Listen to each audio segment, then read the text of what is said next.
Good morning to all. कैसे सभी लोग आप? अच्छा देखो, अपना कोरोना के चलते काफ़ी लंबा समय, काफ़ी हमारा जो मेन इम्पोर्टेंट टाइम होता है हमारा सिलेबस का और हमारे स्कूल टाइम का, एक जो स्टडी का एक जोशीला जो समय होता है वो लगभग समाप्त हो चुका है। लेकिन इस जोश को कायम रखने के लिए हम हर तरह से कोशिश कर रहे हैं, क्योंकि लड़ना ज़रूरी है। तो हम एक छोटी सी पहल लेकर के आ रहे हैं कि हर बच्चा जो घर पे बैठा है वो घर पे बैठे बैठे अपने समय को ख़राब ना करें, अपने समय के साथ में अपनी जो ज़िंदगी का एक पड़ाव है उस पड़ाव को पूरा करें और उस पड़ाव के अंदर जिस भी तरीके से जो समस्याएं आ रही हैं उन समस्याओं को दूर करके अपनी लाइफ को कंटिन्यू रखें और अपनी पढ़ाई को कंटिन्यू रखें। तो उस पढ़ाई को कंटिन्यू करने के लिए हम सबसे पहला लेक्चर लेके आ रहे हैं इंग्लिश का, और वो जो पहला लेक्चर है हमारा वो आप बोर्ड पे देखें। किस तरीके से हम इंग्लिश की बात करेंगे, किस तरीके का पार्ट हमारे पास इंग्लिश में आता है, वो सभी चीज़ें हम लोग यहाँ पे स्टेप बाय स्टेप बात करते हैं। सबसे पहले मैं बता दूँ आपको, I am Rajnish Prajapat, English tutor, और मैं हिंदी मीडियम की यहाँ पर जो आपकी क्लास ले रहा हूँ उसमें सबसे पहले मैं आपको ये बताना चाहता हूँ कि हमारा जो इंग्लिश का जो पेपर होता है, वो इंग्लिश का पेपर जो हमारे पास में आता है, उस इंग्लिश पेपर का जो टोटल एवरेज होता है हमारे पास वो कितने मार्क्स का होता है? 80 मार्क्स का होता है। 80 मार्क्स का जो पेपर हमारे पास में होता है, उस 80 मार्क्स के पेपर के अंदर हमारे पास में 4 तरह से जो पोर्शन हमारे सामने आता है, 4 तरह का पार्ट हमारे सामने आता है कि 4 तरह का किस तरह का मैटर है हमारे पास इंग्लिश ग्रामर में या इंग्लिश कंपोजिशन में या इंग्लिश का जो रीडिंग है उसमें या कॉम्प्रिहेंशन में किस तरीके के क्वेश्चंस आते हैं, किस तरीके का मैटर आता है, वो सारी बात करेंगे। तो ये 80 मार्क्स जो होता है उस 80 मार्क्स को हमने 4 पोर्शंस में डिवाइड कर रखा है। तो वो 4 पोर्शंस में सबसे जो मेजर पार्ट होता है वो हमारे पास में जो आपके पास में यहाँ पर लिखा हुआ देख सकते हैं आप आराम से, और ये लिखा हुआ है ग्रामर पार्ट। कौन सा है? Grammar part. वैसे मैं ओरली आपको छोटा छोटा कुछ बता देता हूँ इसके बारे में।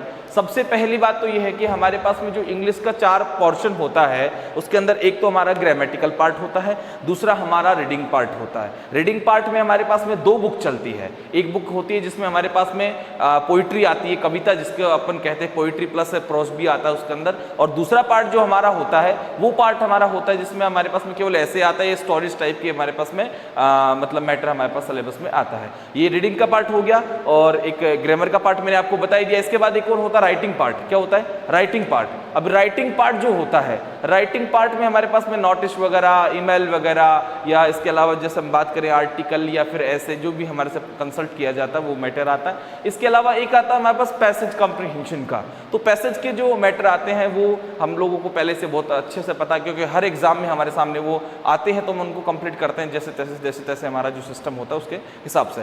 तो टोटल जो इंग्लिश का जो 80 मार्क्स का पेपर होता है उसको हमने कितने पार्ट्स में डिवाइड कर रखा है? उसको हमने 4 पार्ट में डिवाइड कर रखा है। लेकिन ये ध्यान रखें कि उनमें सबसे ज्यादा जो एक फंडामेंटल पार्ट होता है, एक ज्यादा इंपॉर्टेंट पार्ट होता है, एक सबसे ज्यादा बुनियादी जो एक चेहरा होता है इंग्लिश का, वो होता है सबसे बड़ा, जिसको अपन नाम क्या दे रखा हमने? ग्रामर पार्ट है। अब सर ग्रामर पार्ट को इतना स्पेशल नाम क्यों दे रखा है? क्योंकि आप कल को राइटिंग लिखेंगे तब भी आपके पास क्या काम में आने वाली है? ग्रामर। अब आप जैसे कल को बुक का मैटर आप कंप्लीट करने की कोशिश करते हैं तो फिर से आपके पास में क्या मैटर आएगा? ग्रामेटिकल। या इसके अलावा आप जैसे पैसेज सोल्व कर रहे हैं तो वहां भी किसका पार्ट आने वाला? ग्रामर का। तो ये सबसे बड़ी बात यही है कि अगर आपको ग्रामर आती है तो आप अंग्रेजी के अंदर 80 मार्क्स के अंदर हर पार्ट में, हर पोर्शन में अपने आप को कंफर्टेबल फील कर सकते हैं। तो सबसे पहले हम स्टार्ट कर रहे हैं ग्रामर का पार्ट।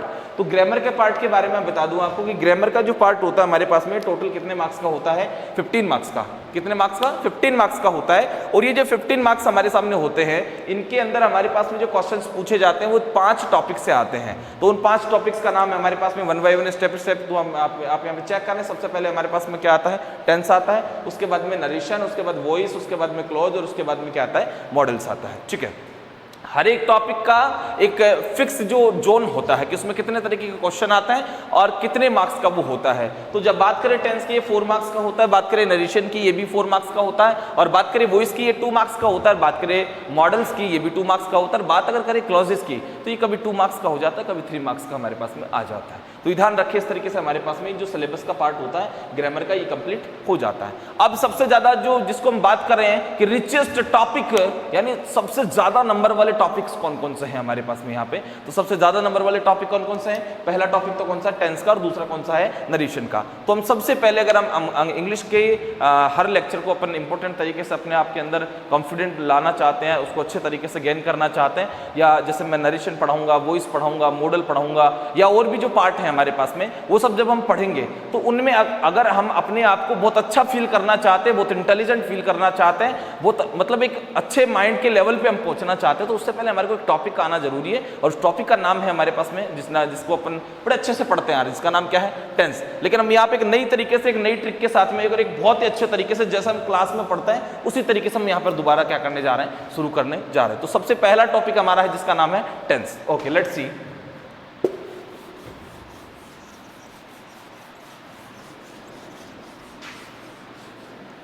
देखो, सबसे पहले टॉपिक का नाम जैसा मैंने आपको बता दिया है, उस टॉपिक का नाम हमारे पास में क्या होता है? टेंस होता है। Okay sir, just we are talking about tense. में हम किसके बारे में बात कर रहे हैं? टेंस के बारे में बात कर रहे हैं। तो टेंस के बारे में बात करें तो सबसे पहले हमें बात करें कि सर टेंस क्या चीज होती है? टेंस क्या चीज होती है? टेंस का मतलब होता है टाइम। क्या होता है? टाइम। अच्छा सर, टेंस का मतलब क्या होता है? टाइम। जिसे अक्सर हम हिंदी में ये बात करते हैं कि टेंस का मतलब क्या होता है? काल। क्या होता है? काल। लेकिन ये काल जो है ये अपन हिंदी में पढ़ सकते हैं, और अपन इसको अगर जनरली अच्छे तरीके से देखें तो टेंस का मतलब होता है टाइम। तो सबसे पहली बात तो टेंस का मतलब टाइम हो गया, पर ये सर टाइम किसका होता है? टाइम होता है सर एक्शन का। ACTION, action. एक्शन का मतलब होता है क्रिया। क्या होता है? क्रिया। और क्रिया का मतलब होता है जिसे हम लोग जनरल अपनी लैंग्वेज में क्या बोलते हैं? वर्ब। तो मैं सबसे पहले बता दूं आपको कि टेंस का मतलब क्या होता है? टाइम। सर टाइम कितने प्रकार का होता है? सर 3 प्रकार का होता है। अब ये 3 प्रकार का जो टाइम होता है वो क्या चीज होता है? किस चीज के लिए टाइम आता है? सर क्या चीज को शो करता है? सबसे पहले बता दूं कि टेंस जो होता है वो टाइम का दूसरा नाम होता है, और टाइम 3 प्रकार का होता है। एक वह टाइम जो गया, एक वह टाइम जो चल रहा है, एक वह टाइम जो आएगा। जो गया वो तो पास्ट हो गया, और जो चल रहा है वो प्रेजेंट हो गया, और जो आएगा वो क्या हो गया? फ्यूचर हो गया। तो सबसे पहले दिमाग में 3 टाइम को अपने को कंटेन करना, रखना है अपने दिमाग के अंदर, इसको प्लेसअप करना है। सर इसके बाद जैसे हम आगे बढ़ते हैं, ये जो 3 टाइम होता है, ये टाइम क्या किस चीज के लिए आता है? तो मैंने आपको बता दिया, बोर्ड पे आप देखें कि वो जो टाइम होता है किस चीज के लिए आता है? एक्शन के लिए। अब एक्शन किसे कहते हैं? एक्शन ये दौड़ने का एक्शन हो गया, खाने का एक्शन हो गया, सोने का एक्शन हो गया, पीने का एक्शन हो गया, देखने का हो गया, सांस लेने का हो गया, तो सारे एक्शन होते हैं। इन एक्शन को ही हम क्या कहते हैं? वर्ब कहते हैं। उन्हीं एक्शन को हम क्या कहते हैं? क्रिया कहते हैं। अब जो ये क्रिया होती है ना, इस क्रिया का जो टाइम होता है उसी को हम क्या कह देते हैं? टेंस कह देते हैं। ये क्रिया कब हुई? पास्ट में हुई तो ये पास्ट टेंस हो गया, प्रेजेंट में यही क्रिया हो रही है तो ये प्रेजेंट टेंस हो गया, और फ्यूचर में होगी तो क्या हो गया? फ्यूचर टेंस हो गया। तो सबसे पहले इतना ध्यान रखें कि सर टेंस 3 प्रकार के होते हैं, और टेंस किस चीज के लिए आते हैं, क्या काम के लिए आते हैं, तो ये हमारे को बताना कि सर टेंस हमारे पास में केवल किस चीज के लिए आते हैं? टाइम शो करने के लिए आते हैं। ये टाइम किसका शो करते हैं? ये टाइम किसके लिए शो करते हैं? ये टाइम शो करते हैं सर किसके लिए? वर्ब के लिए। और वर्ब का मतलब क्या चीज होता है वो हम आगे सिलेबस में पढ़ेंगे, लेकिन फिलहाल हमें इतना ध्यान रखना है कि एक जो वर्ब होती है उसको कंप्लीट करने का जो समय होता है, वो कंप्लीट करने का समय हमारे पास में 3 प्रकार का होता है। अब ये 3 प्रकार जो मैंने बोले हैं, एक तो वह प्रकार जो चला गया, एक वह प्रकार जो चल रहा है, एक वह प्रकार जो आएगा। तो सबसे पहले दिमाग में यहीं से नोट्स कॉपी करना आप शुरू कर दें कि हमारे पास में क्या है? टेंस है। टेंस का मीन क्या होता है? टाइम। और ये टाइम किस चीज के लिए होता है? ये किस चीज के लिए बनाया जाता है? ये बनाया जाता है किसका? एक्शन का, क्योंकि एक्शन का ही टाइम होता है। एक्शन का मतलब क्या होता है? क्रिया होती है। अब जो क्रिया का जो टाइम होता है उसको यहीं से आप लिखना शुरू कर दें। तो टेंस, सबसे पहले टेंस का ये पता करना कि सर टेंस कितने प्रकार के होते हैं, तो वहां पे आपको लिखना है। देखो एक बात का ध्यान रखना कि हो सकता है यहाँ पर थोड़ी कई मैटर्स के अपन ज्यादा इंग्लिश लिख दें, क्योंकि इंग्लिश का क्लास रह गया तो ऑब्वियस यहाँ पर ऑटोमेटिकली हमें क्या ज्यादा बात किसकी करनी पड़ेगी? इंग्लिश की। पर ये ध्यान रखना, मेरी कोशिश है कि जब मैं इंग्लिश लिख रहा हूँ तो हो सकता है इंग्लिश लिख रहा हूँ लेकिन उस समय उसके साथ मैं इसकी हिंदी भी बोल रहा हूँ। तो अगर किसी बच्चों को ये प्रॉब्लम आए कि सर हमारे को ये सारा मैटर इंग्लिश में दिखाया जा रहा है तो हम इसको कैसे पढ़ें, कैसे क्या करें, तो बेटा आप उस मेरे लेक्चर के अंदर जो मेरी बात जो है, मेरे वॉइस जो है, आप उसको उससे कनेक्ट कर लें, ऑटोमेटिक उसकी हिंदी साथ में आ रही है। ठीक है, ये ध्यान रखना। तो टेंस कितना प्रकार का होता है, तो मैंने लिखा है यहाँ पर there are 3 types of tense, या कह दो आप क्या? टाइम। ओके, टाइम कितने प्रकार का होता है? 3 प्रकार का। तो टाइम का दूसरा नाम क्या? टेंस। तो टेंस भी वही चीज हुआ ना, तो टेंस कितने प्रकार का हो गया? 3 प्रकार का। पहला टेंस कौन सा होता है? इसको आपने बता रखा है प्रेजेंट टेंस, और दूसरा जो होता है वो कौन सा होता है? Past tense. और तीसरा जो होता है वो कौन सा होता है सर? वो होता है फ्यूचर टेंस। कौन सा होता है? Future tense. ओके, सबसे पहले बात कि टेंस कितने प्रकार का होता है, टेंस क्या होता है, ये जनरल बात हमारी हो गई। अब सर ये प्रेजेंट टेंस जो होता है, सब हिंदी लेक्चर रहता है तो हिंदी में बात करेंगे थोड़ा सा इसका, कि जो प्रेजेंट टेंस होता है इसको क्या बोलते हैं अपन लोग? वर्तमान काल। क्या बोलते हैं? वर्तमान काल। सॉरी फॉर हिंदी के लिए ज़्यादा प्रेफर नहीं है अपन लोग, लेकिन फिर भी कोशिश। वर्तमान काल। दूसरा है पास्ट टेंस जिसको अपन क्या बोलते हैं? भूतकाल। ओके, इसके बाद तीसरा जो होता है फ्यूचर टेंस, इसको अपन बोलते हैं भविष्यत काल। ओके, अब सर जब भी हम कोई सेंटेंस पढ़ते हैं तो सेंटेंस में कोई ना कोई टेंस होता है, कोई ना कोई सेंटेंस के अंदर कोई ना कोई टेंस होता ही होता है। तो हम उसको कैसे आइडेंटिफाई करें सर कि उसमें कौन सा टेंस है? तो उसको आइडेंटिफाई करने के लिए अगर बात करें हिंदी की, तो पहले हिंदी से अपन, क्योंकि हिंदी मीडियम से रह गए और जनरली अपनी ये मदर टंग है, तो मदर टंग होने के चलते अपना सारा सिस्टम हिंदी में चलता है। अब हिंदी में चलता है तो क्या करें? तो सर हिंदी से अपन इंग्लिश में जा रहे हैं, तो कोशिश हमारी रहती है कि हम हिंदी और इंग्लिश का एक कनेक्शन बना सके। उसको कनेक्शन के लिए हमारे पास में थोड़ा सा हिंदी में आना उसको थोड़ा जरूरी है। तो आपको मैं बता दूं, किसी भी सेंटेंस के एंडिंग में अगर हमारे पास में क्या आया है, किसी भी सेंटेंस के एंडिंग में अगर हमारे पास में है आ रहा, वो कैसे आ रहा छोड़ दो, बस है आना चाहिए। अगर है हमारे पास में आया तो टेंस कौन सा है सर? प्रेजेंट हो जाएगा। अगर किसी भी सेंटेंस की एंडिंग में अगर आपके पास में था, थे और क्या आ रहा है? थी आ रहा है, तो टेंस कौन सा हो जाएगा? पास्ट हो जाएगा। और अगर आपके पास में क्या आ रहा है? गा, गे और गी आ रहा है, तो टेंस कौन सा हो जाएगा? फ्यूचर हो जाएगा। ये आपको इसलिए बताया है मैंने, क्योंकि जब अपन क्या हिंदी मीडियम के बच्चे हैं तो हमारा माइंड टोटल किस में चलता है? हिंदी में चलता है। कल को जब क्वेश्चन का आंसर करने वाले हैं, क्वेश्चन का आंसर बनाने वाले, तो एक्चुअली हमारे माइंड में एक सेंटेंस आता है। वो सेंटेंस एक्चुअली किस में आता है? वो इंग्लिश में आता है, हिंदी में आता है? हिंदी में आता है। अब जो हिंदी में आएगा तो सर हिंदी में आएगा तो उसको इंग्लिश में ट्रांसलेट करने के लिए हमारे पास उसका पहले एक एरिया तो होना चाहिए ना, कि वो कौन से टेंस से आया है, वो सेंटेंस किस टेंस का है। तो वो जो टेंस का आइडिया हम लेने वाले हैं वो किससे लेने वाले हैं? इन चीजों से लेने वाले हैं। अगर एंडिंग में है आ रहा है तो क्या हो गया? प्रेजेंट। अगर एंडिंग में था, थे, ती आ रहा है तो क्या हो गया? पास्ट। और अगर एंडिंग में क्या आ रहा है? गा, गे और गी आ रहा है तो वो क्या हो गया? फ्यूचर। ये इतना हमारे को आइडिया लेना। अब ये तो मैंने टाइम बताए हैं। अब इन टाइम के अंदर जो एक्शन होती है, इन टाइम के अंदर क्या होती है? एक्शन। जैसे प्रेजेंट में भी एक्शन होती है, पास्ट में भी एक्शन होती है और फ्यूचर में भी क्या होती है? एक्शन होती है। जो ये एक्शन हम करते हैं, यही जो एक्शन होती है, ये प्रत्येक टाइम में उस एक्शन को हम 4 तरीके से कंप्लीट कर सकते हैं। 4 तरीके से क्या कर सकता है? कंप्लीट कर सकते हैं। जैसे मैंने बोला कि एक वर्ब, एक जनरल वर्ब मैं आपके लिए लेके चल रहा हूं, आप में से कोई गेस कर लें इस चीज के बारे में। जैसे प्ले वर्ब हो गया। क्या हो गया? प्ले। प्ले का मतलब होता है खेलना। अब प्ले का मतलब खेलना हो गया। अब ये खेलने का काम पास्ट में भी हो सकता है, प्रेजेंट में भी हो सकता है और फ्यूचर में भी हो सकता है। अब मैं आपको आइडिया बताता हूं कि एक टेंस में ये जो अपना एक वर्ब होता है, ये जो एक्शन होता है, ये 4 तरीके से कैसे परफॉर्म करता है, किस तरीके से हमारे पास में आता है। मैं थोड़ा हिंदी के अंदर तुम्हारे को एक सेंटेंस के 4 बना के बता रहा हूं। पहले है से बना रहा हूं, फिर था, थे, थी से बनाऊंगा और फिर किससे बनाऊंगा? गा, गे और गी से बनाऊंगा। ठीक है, सबसे पहले आप देखिए, जैसे मैंने प्ले का एक सेंटेंस बना दिया कि राम क्रिकेट खेलता है। क्या एंडिंग में है आ रहा है? जी सर, है आ रहा है तो क्या है? प्रेजेंट है। राम क्रिकेट खेलता है। ओके, पहले मेरे पूरे सेंटेंस को सुन ले आप प्रॉपर तरीके से। राम क्रिकेट खेलता है, एक बात। राम क्रिकेट खेल रहा है, दूसरी बात। इसके एंडिंग में भी है आ रहा है, ये ध्यान रखिए। लेकिन आप राम क्रिकेट खेलता है, पहली बात। राम क्रिकेट खेल रहा है, दूसरी बात। राम क्रिकेट खेल चुका है, तीसरी बात। इसमें भी एंडिंग में है। और राम 1 घंटे से क्या कर रहा है? क्रिकेट खेल रहा है। ओके, मैंने आपको 4 सेंटेंस दिए, क्या चारों के एंडिंग में है? तो बिल्कुल सर, है आ रहा है आ रहा है तो आपका टेंस कौन सा है? प्रेजेंट है। लेकिन ये प्रेजेंट में 4 तरीके से परफॉर्म कर रहा है सर। ये खेलना जो है ना, ये 4 तरीके से परफॉर्म कर रहा है। एक में ता है आ रहा है, एक में रहा है आ रहा है, एक में चुका है आ रहा है और एक में रहा है कि क्या कर रहा है? साथ में टाइम आ रहा है। समझ में आ गया? ऐसे ही मैंने पता किया आपको कि मैंने जैसे राम क्रिकेट खेलने गया था, राम क्रिकेट खेलने गया था। राम ने कल एक मैच खेला था। ओके, राम ने कल एक मैच खेला था, तो मुझे बताएं कौन सा टेंस है? पास्ट, क्योंकि था आ रहा है। राम ने क्रिकेट मैच खेला था। दूसरा हो गया राम एक क्रिकेट मैच खेल रहा था, राम एक क्रिकेट मैच खेल चुका था, राम एक क्रिकेट मैच खेल रहा था 1 घंटे से कल। ओके, तो ये बात हो गई हमारी। तो मैं बार बार बात करूंगा क्या चारों सेंटेंस में हमारे पास में था आ रहा है जी, लेकिन वो 4 तरीके से आ रहा है। ऐसा ही प्रेजेंट में 4 हो गया, ऐसा ही पास्ट में 4 हो गया, और ऐसा ही फ्यूचर में क्या हो गया 4 हो गया। तो एक टेंस जो होता है ना सर, उसके अंदर एक जो वर्ब आती है उसको परफॉर्म करने के कितने एरियाज होते हैं 4, जिसको हम क्या नाम से सर आइडेंटिफाई करते हैं, उनको किस तरीके से हम लोग देखते हैं, तो वो आप लोग बोर्ड पे देखें। Let's see. ओके, इसको कॉपी करते रहे यहाँ फटाफट से, क्योंकि कॉपी करने से आपका क्या होगा कि जैसे मेरा लेक्चर अभी हो गया, ये लेक्चर आप सब जगह साथ लेके तो घूम नहीं सकते, क्योंकि स्टूडेंट लाइफ है, मोबाइल तो पर्सनल है ही नहीं हमारे, तो अपन मम्मी पापा के मोबाइल से अपन इसको जब जब कभी लेते हैं तब तक हम इसको देख सकते हैं।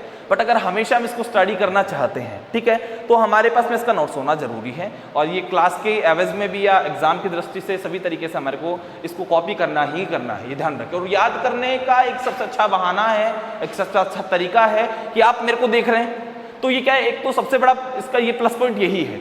जस्ट इमेजिन करिएगा आप लोग कि एक मूवी देखने जा रहे हैं, एक मूवी देखने जा रहे हैं, 3 घंटे की मूवी अगर पेज पे लिखी जाए तो कम से कम 3000, 4000, 5000 पेज की होती है, ठीक है।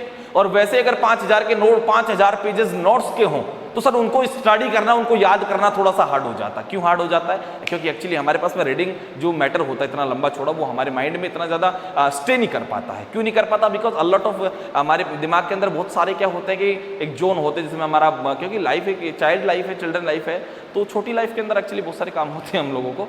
लेकिन अब सबसे बड़ी बात करें कि वो जो 3 घंटे की मूवी है उसको जब हम गौर करके देख रहे होते हैं, क्योंकि एक बंदा होता है, एक सीन होता है जिसमें हमारा इंटरेस्ट बढ़ता जाता है, क्यूरियोसिटी बढ़ती जाती है, तो उसके चलते हमें आ जाता है। 3 घंटे में हम 5000 पेज याद कर लेते हैं, लेकिन यहाँ हमारे पास में 3 महीने में 5000 पेज याद नहीं होते। तो उसका रीजन यही है। इसलिए ये वीडियो के माध्यम से इसलिए हम बता रहे हैं आपको कि हमारा सुनना तो आपके लिए बहुत बेनिफिशियल है ही है, ओके, लेकिन आप साथ साथ लिखते भी रहे ताकि आपके लिए इन फ्यूचर भी आपके ये काम में आता रहे। Let's see.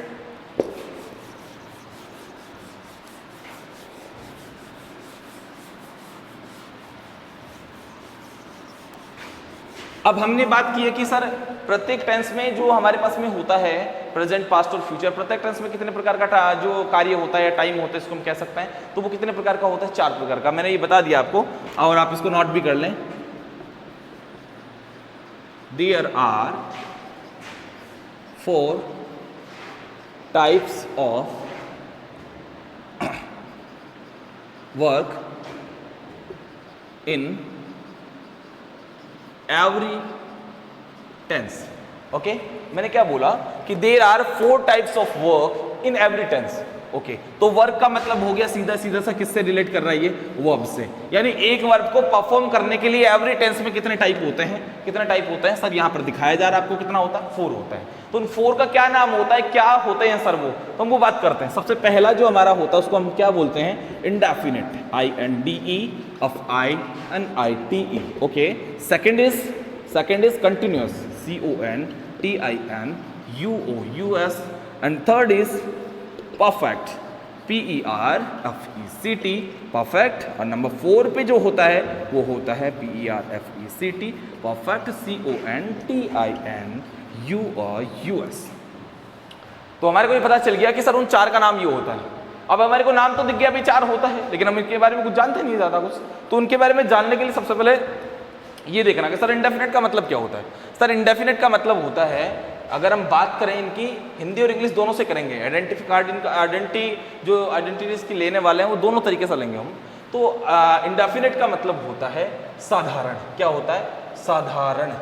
ओके, यानी ये जो काम होने वाला है, ये जो काम होने वाला वो बिल्कुल साधारण होने वाला है, ठीक है। इसको हम क्या कह सकते हैं? सिंपल। क्या कह सकते हैं? सिंपल भी कह सकते हैं। ओके, दूसरी बात सर कंटिन्यूअस, मतलब कंटिन्यूअस में क्या होता है भाई? एक्शन तो होगी, लेकिन कंटिन्यूअस में किस तरीके से एक्शन होगी? इसमें तो एक्शन कैसे होगी? सिंपल तरीके से होगी, साधारण होगी। अब इसमें एक्शन कैसे होगी? इसमें एक्शन हमारे पास में होगी सर, बिल्कुल आपको नाम से ही पता चल रहा होगा, लगातार। कैसे होगी? लगातार। लगातार मतलब कंटिन्यू, लगातार मतलब कंटिन्यू। तो ऑटोमेटिक हमारे को नाम से पता चल रहा है कि इस वाले जोन में जो भी वर्ब हमारी आने वाली है, जो भी एक्शन हमारी आने वाली, वो एक्शन ऑटोमेटिक क्या हो जाएगी? लगातार हो जाएगी, कंटिन्यू हो जाएगी। तो इसको आप लोग कह सकते हैं रेगुलर। ओके, नंबर 3 पे आता है हमारे पास परफेक्ट। परफेक्ट का मतलब क्या होता है सर? परफेक्ट का मतलब होता है जिसको अपन हिंदी में कह सकते हैं पूर्ण, यानी ये उस एक्शन को शो करेगा जो एक्शन हमारे पास में क्या हो चुकी है, कंप्लीट हो चुकी है। यानी वह एक्शन जो बिल्कुल सिंपल है, नॉर्मल है और जिसका कोई टाइम नहीं होता है, वो तो सिंपल हो जाती है, इंडेफिनिट हो जाती है। वह एक्शन जो कंटिन्यू होती है, ठीक है, वो कंटिन्यूअस में आ जाती है। लेकिन वह एक्शन जो कंप्लीट हो जाती है, वो कंप्लीट होने वाली जो एक्शन होती है, वो एक्शन हमारे पास किस जोन में आती है सर? परफेक्ट में। और इसको हम लोग यहाँ पर ये कह सकते हैं completed, COMPLETED। Okay, completed. Number 4 पे हमारे पास में आता है, इसको अपन बोलते हैं परफेक्ट कंटिन्यूअस। तो आपको परफेक्ट से पता चल रहा होगा कि ये पूर्णता की तरफ होने वाली है, लेकिन ये कंटिन्यू भी होती है। ये कंटिन्यू इसलिए होती है क्योंकि ये बहुत एक पॉइंट टाइम से चल रही होती है और नियर कंप्लीट होने वाली है, या नियर कंप्लीट हो चुकी थी, या नियर कंप्लीट होगी, ऐसा कुछ इसमें होता है। तो ये कंटिन्यू हो रही होती है, लेकिन इसका कंप्लीट होने वाला होता है। कंटिन्यू हो रही होती है लेकिन कंप्लीट होने वाली होती है, कंप्लीट हो चुकी नहीं होती है। हो चुकी होती तब तो क्या हो जाता? परफेक्ट है। लेकिन ये रेगुलर चल रही है, लेकिन अभी कंप्लीट होने वाली ही है पर कंप्लीट नहीं हुई है, इसलिए इसको सर अपन अपूर्ण बोलते हैं। क्या बोलते हैं? अपूर्ण। और अपूर्ण को अपन लोग जब बात करते हैं यहां पर, तो इसको बोलते हैं इनकम्प्लीटेड। ओके, तो ये हमारे पास में हो गया सर इनका वर्ब का जो हमारे पास वर्ब का जो परफॉर्म करने का 4 फंक्शन होता है, उसको क्लासिफिकेशन इस तरीके से होता है। और ये 4 का मतलब मैं फिर से एक बार बता रहा हूँ सारे बच्चों को, हमें इतना जल्दी नहीं है कि हम जल्दबाजी के चलते बच्चे को थोड़ा एक हार्ड मैटर दे दे, एक हार्ड तरीका दे दे, जिससे कि बच्चा अपने आप को कंफर्ट ना फील कर पाए, कंफर्टेबल फील ना कर पाए मैटर में। हम बिल्कुल आसानी से बात कर रहे हैं। और तो सबसे पहला बात हमारे पास इंडेफिनिट है। इंडेफिनिट का मतलब होता है, यानी ये तो टाइम ही है ना, टाइम के अंदर परफॉर्म करने का तरीका है। तो इंडेफिनिट का मतलब एक वह मतलब कोई भी टाइम है, जैसे प्रेजेंट है, पास्ट है, फ्यूचर है, उसके अंदर इंडेफिनिट का मतलब होता है कि ये सिंपल तरीके से परफॉर्म करती है। यहाँ पर जो वर्ब होती है बड़ा ही सिंपल तरीके से क्या करती है? परफॉर्म करती है। उसके बाद दूसरे नंबर पे आगे जिसको अपन क्या कहते हैं? कंटिन्यूअस। क्या कहते हैं? कंटिन्यूअस। अब सर कंटिन्यूअस का मतलब क्या होता है? यहाँ पर वर्ब जो होती है वो रेगुलर क्या कर रही होती है? क्या कर रही होती है? एक्शन कर रही होती है, रेगुलर परफॉर्म हो रही होती है। अब ये किस में परफॉर्म हो रही है? प्रेजेंट में, पास्ट में, फ्यूचर में, ये तो हमको नहीं पता क्योंकि सेंटेंस से पता चलेगा। इसके बाद हमारे पास में हो गया परफेक्ट। परफेक्ट का मतलब होता है, इसको हम क्या बोलते हैं? पूर्ण।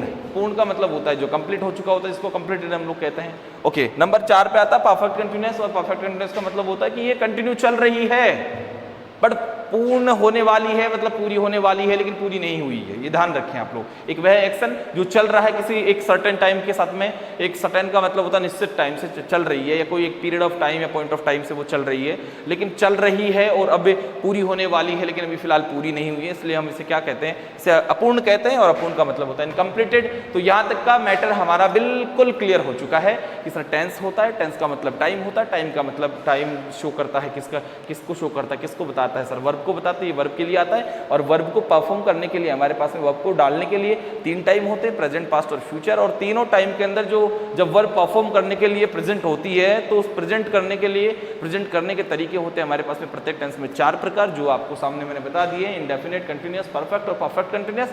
अब इसके आगे से किस तरीके से परफॉर्म होता है, क्या सिस्टम होता है, वो चेक करते हैं। Let's start.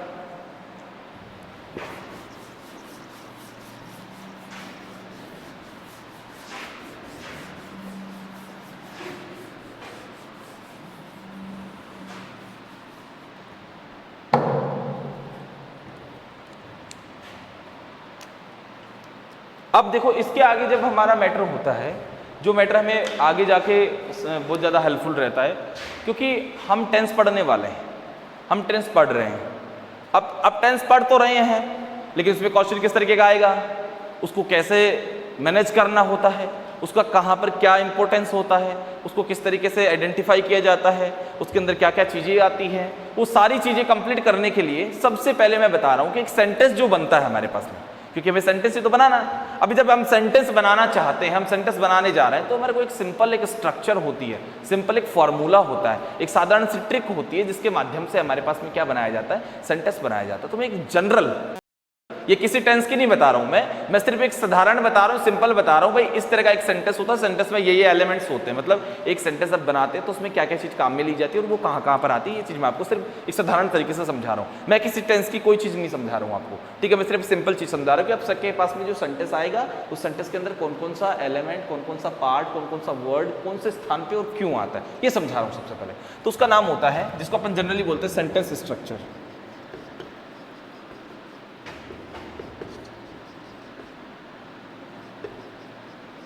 क्या बोलते हैं इसको? Sentence structure. Sir what is meaning of sentence structure? Sentence structure का मैसेज क्या होता है, मतलब क्या होता है, यानी हिंदी अगर हम बात करें तो उसका मतलब होता है वाक्य संरचना। क्या होता है?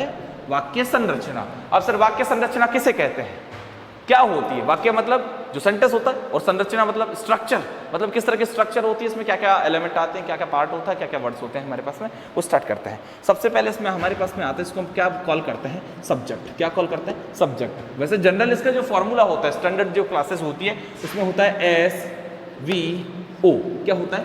SVO। SVO का मतलब होता है सर सब्जेक्ट, वर्ब और ऑब्जेक्ट, ये जनरल फॉर्मूला होता है। लेकिन हमारा लेवल जो है छोटा सा, अभी हम लोग 10th क्लास के बेस से बात कर रहे हैं तो उसके हिसाब से हम बात करने वाले हैं। वैसे तो फॉर्मूला यही होता है, लेकिन इसको थोड़ा अच्छे तरीके से हम लोग पढ़ रहे हैं, अच्छे तरीके से, क्योंकि हमारा रूट जो है थोड़ा लेफ्ट से अभी यहाँ पे क्या आ गया? सब्जेक्ट। सब्जेक्ट के बाद में हमारे पास में आते हैं, इसको अपन क्या बोलते हैं? Helping verb. क्या बोलते हैं? हेल्पिंग वर्ब बोलते हैं। उसके बाद में हमारे पास में क्या आता है? Man verb. अच्छा, इसके बाद में क्या आने वाला होता है? ऑब्जेक्ट। और ऑब्जेक्ट के बाद में जो आता है हमारे पास वो क्या होता है? अदर्स। क्या होता है? अदर्स। ये मैं किसी भी टेंस की फॉर्मेट या टेंस का कोई भी स्ट्रक्चर नहीं बता रहा हूँ, फिलहाल बिल्कुल सिंपल स्ट्रक्चर बता रहा हूँ जो जनरल सेंटेंस का होता है। सबसे पहले क्या आता है? सब्जेक्ट। उसके बाद में क्या आता है? Helping verb. उसके बाद में क्या आता है? Man verb. उसके बाद में क्या आता है? ऑब्जेक्ट। उसके बाद में क्या आता है? अदर्स। सबसे पहला क्वेश्चन कि सर आप तो नहीं पूछ रहे, लेकिन मेरा बताना इसलिए वाजिब है क्योंकि काफी बच्चे हैं जो इसके बारे में जानते हैं, लेकिन कुछ ऐसे बच्चे भी तो होंगे जो नहीं जानते हैं, तो उनको जानना, उनको बताना, उनको उन तक ये चीज़ पहुंचाना बहुत ज़रूरी हो जाता है, क्योंकि यही एक इंग्लिश का छोटा वो एक छोटी छोटी वो ईंट है जो पूरी बड़ी बिल्डिंग का अपने ऊपर क्या लेके चलेगी, बाहर लेके चलेगी। सबसे पहले आता है सब्जेक्ट। सर सब्जेक्ट क्या होता है? ठीक है, इसकी बात करेंगे अभी। उसके बाद में आता है हेल्पिंग वर्ब। हेल्पिंग वर्ब क्या काम करती है? उसके बाद में आता है मैन वर्ब। सर अपना क्वेश्चन ये हो सकता है ना कि सर ये हेल्पिंग वर्ब है, ये मैन वर्ब है, दोनों वर्ब है, तो ये पहले ये बाद में क्यों आ रही है? भी बात करेंगे हम लोग। इसके बाद में आता है ऑब्जेक्ट, इसके बाद में आता है फिक्स। यहां तक का हो गया।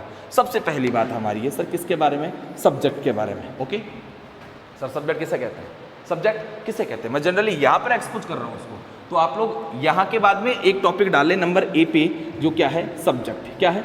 सब्जेक्ट। ओके सर, सब्जेक्ट की बात ये होती है, सब्जेक्ट का मतलब होता है इंग्लिश में अगर हम बात करें, subject is a word which comes in a sentence to complete the verb. Okay मतलब एक जो सब्जेक्ट होता है वह शब्द होता है सेंटेंस में, जो सेंटेंस में आता है किस चीज के लिए? जो दी गई वर्ब होती है उसके ऊपर परफॉर्म करने के लिए, उस वर्ब को कंप्लीट करने के लिए आता है। जैसे हमने बात करा सर सब्जेक्ट का हिंदी में अगर बात करें तो सर क्या होता है? कर्ता। क्या होता है? कर्ता।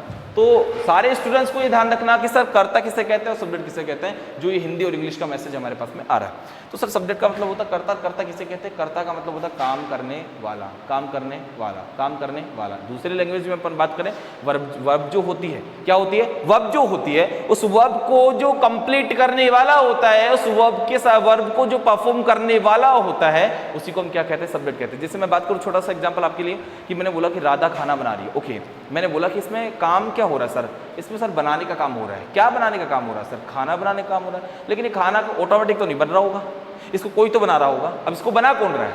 कौन बना रहा है? राधा। तो राधा क्या हो गई? सब्जेक्ट हो गई ना। ऐसे ही मैंने बोला कि बच्चे क्रिकेट खेल रहे हैं। अब बच्चे क्या कर रहे हैं? क्रिकेट खेल रहे हैं। ये सेंटेंस मैंने दे दिया, बच्चे क्रिकेट खेल रहे हैं। मैं जानना चाहता हूं उसके अंदर सर आपके पास में वर्ब क्या है? क्या वर्ब है?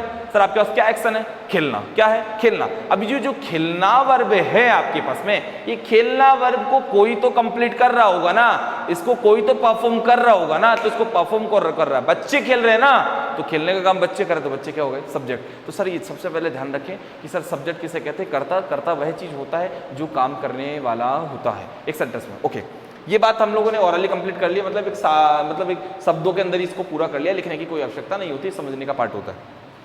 अब बात करते हैं कि सर सब्जेक्ट क्या होता है, ये तो पता चल गया।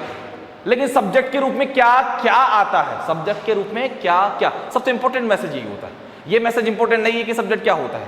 सब्जेक्ट क्या होता है जनरली हमारे को जो छोटी क्लासेज होती है, प्राइमरी की जो क्लासेज होती है, इसके बाद में जो 6th 7th होती है या 5th होती है, उनके अंदर जनरली समझा दिया जाता है सब्जेक्ट क्या होता है, रटवा दिया जाता है कि कार्य करने वाले को सब्जेक्ट कहते हैं। लेकिन हम ये जानना चाहते हैं कि सब्जेक्ट के रूप में जो मैटर आता है, क्योंकि कभी कभी हमारे को क्या होता है, छोटा जैसे राम सीता ही सी आ गया तब तक तो हम पहचान लेंगे, लेकिन जब मामला थोड़ा सा स्टैंडर्ड हो जाता है, थोड़ा सा बड़ा हो जाता है, थोड़ा सा हार्ड टॉपिक पे आ जाता है, तो कोई एग्जांपल थोड़ा हार्ड मैसेज आ जाता है, तो हमारे लिए बड़ा एक अजीब सा एक क्वेश्चन हो जाता है कि यार इसमें सब्जेक्ट क्या चीज़ है, तो हम थोड़ा कंफर्म नहीं कर पाते हैं। तो मैं सबसे पहले वो कंफर्म करवा दूँ कि सब्जेक्ट क्या क्या होता है। तो सबसे पहले ध्यान रखिए सब्जेक्ट क्या क्या होता है, ये देखो। तो वो उसमें हमारे पास में 4-5 चीज़ें आती है, तो मैं जनरली आपके पास जो आपकी क्लास की दृष्टि से जितनी चीज़ें इंपॉर्टेंट हैं वो मैं आपको चीज़ें बता देता हूँ। सबसे पहले सब्जेक्ट के रूप पे आता है नाउन्स। क्या होता है? नाउन्स। एक तो होता है क्या? नाउन। एक क्या होता है? प्रोनाउन। PRONOUNS, pronounce. नंबर 3 पे होता है जिसको अपन क्या होता है, GERUND, जेरेंड। क्या होता है? जेरेंड, जेरेंड होता है। नंबर 4 पे होता है इनफाइनेटिव। ओके, इनफाइनेटिव। 4 पार्ट मैंने यहाँ पर यानी 4 चीज़ें मैंने आपको बता दी थी, जो चीज़ें हमारे पास में सेंटेंस में क्या बन के आ रही होती है, सब्जेक्ट बन के आ रही होती है। एक और चीज़ है, लेकिन वो जिसको अपन क्लोज बोलते हैं। क्लॉज का मतलब होता है उपवाक्य। क्या होता है? उपवाक्य। वो भी सब्जेक्ट बन के आता है, लेकिन फिलहाल हमें उसकी बात नहीं करनी है अभी, क्योंकि वो थोड़ा एक बड़ा मैटर है। उसको थोड़ा सा एक बार कंफर्ट जोन में आ जाए हम लोग, थोड़ा हमें कॉन्फिडेंस आ जाए कि हम इस तक पहुँच चुके हैं, हमें ये चीज़ें आती है, तो उसके बाद हम उसको और अच्छे तरीके से कोई अदर टॉपिक में जब हम बात करेंगे तो उसको एक्सप्लेन कर लेंगे। ओके, तो सबसे पहले बात हो गई हमारे पास में सब्जेक्ट के रूप में क्या क्या आता है। सब्जेक्ट मतलब क्या क्या चीजें सब्जेक्ट बन सकती है। सबसे पहले क्या बनती है? नाउन। उसके बाद में प्रोनाउन, जेरेंड और इन्फिनेटिव। अब इन चीजों को, क्योंकि हमारे पास में इतना नॉलेज नहीं होता है कि हम इन चीजों को ऑलरेडी पहले से पढ़ चुके होते हैं, क्योंकि हम जो छोटी क्लासेज होती है वहाँ पर कभी कभी क्या होता है, क्लास का माहौल और क्लास का जो स्टैंडर्ड देख करके टीचर क्या करता है, ज़्यादा एक्सप्लेन नहीं कर पाता है, तो उसके चलते कई चीज़ें मिस हो जाती है। यहाँ पर हम पूरी बात करने वाले हैं। तो सर सबसे पहले चीज़ें बात करनी है नाउन की। सर नाउन किसे कहते हैं? सर नाउन होता है किसी भी व्यक्ति का, नाउन का मतलब हिंदी में होता है संज्ञा। क्या होता है? संज्ञा। और संज्ञा किसे कहते हैं? किसी व्यक्ति का, वस्तु का या स्थान का क्या होता है? नाम। क्या होता है? इन सब चीज़ों का क्या होता है सर आपके पास में? इन सब चीज़ों का सर होता है नाम। ओके सर, जैसे किसी व्यक्ति का नाम आ गया, जैसे मेरा नाम है रजनीश, तो मैं क्या हूँ? मैं मतलब जैसे मैंने बोला कि रजनीश अंग्रेजी पढ़ा रहा है, तो सर इसमें रजनीश कौन है? सर रजनीश सब्जेक्ट है, लेकिन ये सब्जेक्ट तो है, पर ये क्या चीज़ है सब्जेक्ट में? क्योंकि सब्जेक्ट क्या क्या होता है वो भी तो बात करनी है ना। तो सर ये सब्जेक्ट में क्या है कि सर ये व्यक्ति का नाम है, तो व्यक्ति का नाम है, तो रजनीश क्या हो गया? नाउन हो गया। Are you sure? ओके। ऐसे ही मैंने और भी कई चीज़ें मैं बार बार एग्जांपल्स में बताता रहूँगा कि भाई ये देखो मैंने उस दिन ये बताया था आपको कि नाउन सब्जेक्ट होता है, तो ये देखो ये सब्जेक्ट है और ये नाउन ही है। ठीक है, ये ध्यान रखना। दूसरे नंबर पे आता है जिसको हम क्या कहते हैं? प्रोनाउन। क्या कहते हैं? प्रोनाउन। अब सर प्रोनाउन किसे कहते हैं? तो मैंने आपको पहले जो मेरी क्लासेस लगी थी ऑफलाइन क्लासेस में मैंने आपको बताया था कि प्रोनाउन किसे कहते हैं। प्रोनाउन का मतलब होता है एक ऐसा वर्ड जो इन प्लेस ऑफ नाउन आता है। इन प्लेस ऑफ नाउन का मतलब होता है संज्ञा के स्थान पर। कहां पर आता है? संज्ञा के स्थान पर। जो संज्ञा के स्थान पर आता है, संज्ञा के स्थान पर मतलब कैसे कि सर ये जो काम संज्ञा करती है, मतलब जो काम नाउन करती है, उस नाउन के स्थान पे आकर के ये वैसा ही काम करता है, लेकिन नाउन को ये क्या कर देता है? डिलीट कर देता है, क्योंकि नाउन के स्थान पे वही काम वो कर रहा होता है ना। ठीक है, तो इसलिए इसको क्या कहते हैं? प्रोनाउन। तो ये ध्यान रखिए, प्रोनाउन किसे कहते हैं? एक ऐसा शब्द जो सेंटेंस में नाउन के स्थान पर प्रयुक्त किया जाता है, नाउन की तरह। किसकी तरह? नाउन की तरह ही प्रयुक्त किया जाता है। जैसे मैंने बोला कि रजनी अंग्रेजी पढ़ाता है, ओके मैंने ये बता दिया, तो रजनी अंग्रेजी पढ़ाता है, तो कोई दूसरा व्यक्ति मेरे लिए बोलेगा, ओके। लेकिन मैं आपसे बात करूं कि मैं अंग्रेजी पढ़ा रहा हूं, अच्छा मैं अंग्रेजी पढ़ा रहा हूँ अभी, तो मैंने आपको बोला कि मैं अंग्रेजी पढ़ा रहा हूँ, जस्ट गेस करें आप, अनुमान लगाएं इस चीज़ का, मैं अंग्रेजी पढ़ा रहा हूँ। तो मैं ये जो मैं वर्ड बोल रहा हूँ, मैं वर्ड मैंने बोला ना, तो ये मैं वर्ड मैंने किसके प्लेस में लिया है? किसके लिए बोल रहा हूँ ये मैं? रजनी के लिए, रजनीश के लिए ले रहा हूँ। तो रजनीश क्या है? क्या है रजनीश? नाउन था। अब मैंने रजनीश ने भी तो सब्जेक्ट का काम किया था। रजनीश, जैसे रजनीश अंग्रेजी पढ़ाता है, इसमें रजनीश सब्जेक्ट का काम कर रहा है, ओके। मैं अंग्रेजी पढ़ा रहा हूँ, उसमें मैं सब्जेक्ट का काम कर रहा हूँ, लेकिन मैं किसके लिए आया? रजनीश के लिए आया। तो रजनीश क्या है? नाउन है, लेकिन ये नाउन के स्थान पे शब्द है, ये भी वैसा ही काम कर रहा है जैसे रजनीश कर रहा है। तो यहाँ पर ये जो आई हो गया, ये क्या हो गया? प्रोनाउन हो गया। तो ये ध्यान रखें कि जो नाउन के स्थान पे आते हैं उन्हें क्या कहते हैं, प्रोनाउन कहते हैं। अ word which is used in place of noun, a word which is used in place of noun is called pronoun. ये सब ध्यान रखें कि एक वह शब्द जो नाउन के स्थान पे आता प्रोनाउन कहलाता। तो ये भी चीज़ क्या होती है हमारे पास में, सब्जेक्ट होती है। ये ध्यान रखिए आप लोग, ये बहुत बड़ा टॉपिक है, इससे ये बर्बाद करें। प्रोनाउन की सब कितने प्रकार के होते हैं, तो प्रोनाउन 11 टाइप्स के होते हैं, 11 प्रकार के होते हैं, 10-11 प्रकार के प्रोनाउंस होते हैं, जिनको हम फिर कभी ऑफलाइन क्लासेस में या अदर टॉपिक्स में बात करेंगे। फिलहाल इतना हमारे पास में टाइम नहीं है इस चीज़ को लेकर के कि हम इस पर इतनी ज़्यादा बात कर सकें यहाँ पे। बस इतना ध्यान रखिए भाई प्रोनाउन भी क्या होता है, हमारे पास में सब्जेक्ट होता है। ओके, नंबर 3 पे आता है सर, जो मेजर पार्ट होता है वो होता है जेरेंट। जेरेंट का मतलब वो भी मेजर पार्ट है, वो ज़्यादा मेजर है, लेकिन वो एक्चुअली हमें थोड़ा बहुत पता होता है पहले से। लेकिन यहाँ पर जो बात करें किसके, जेरेंट की, तो जेरेंट हम लोगों को थोड़ा कम पता होता है, मतलब बाय द वे एक आध बच्चे को हमारे में से पता होता है। तो सर जेरेंट क्या चीज़ होती है, ये बात करते हैं हम लोग सबसे पहले। तो जेरेंट का मतलब होता है, sorry in Hindi I can't express, मैं ज़्यादा इसका हिंदी नहीं बता सकता हूँ, पर मैं इतना बताता हूँ आपको कि जेरेंट क्या चीज़ होती है, किस तरीके की दिखती है और कैसे ये बनती है, किस तरीके का इसका यूज होता है। इसके लिए हमारे को एक सेंटेंस बैक करना पड़ेगा। तो सेंटेंस बनाते हैं हम लोग उसका पहले एक बार, तो आप लोग थोड़ा सा इधर देख लें, यहाँ पे देख लें साइड में। यहाँ पर मैं एक चीज़ लिख रहा हूँ कि जैसे यहाँ पे मैंने लिखा Sonia is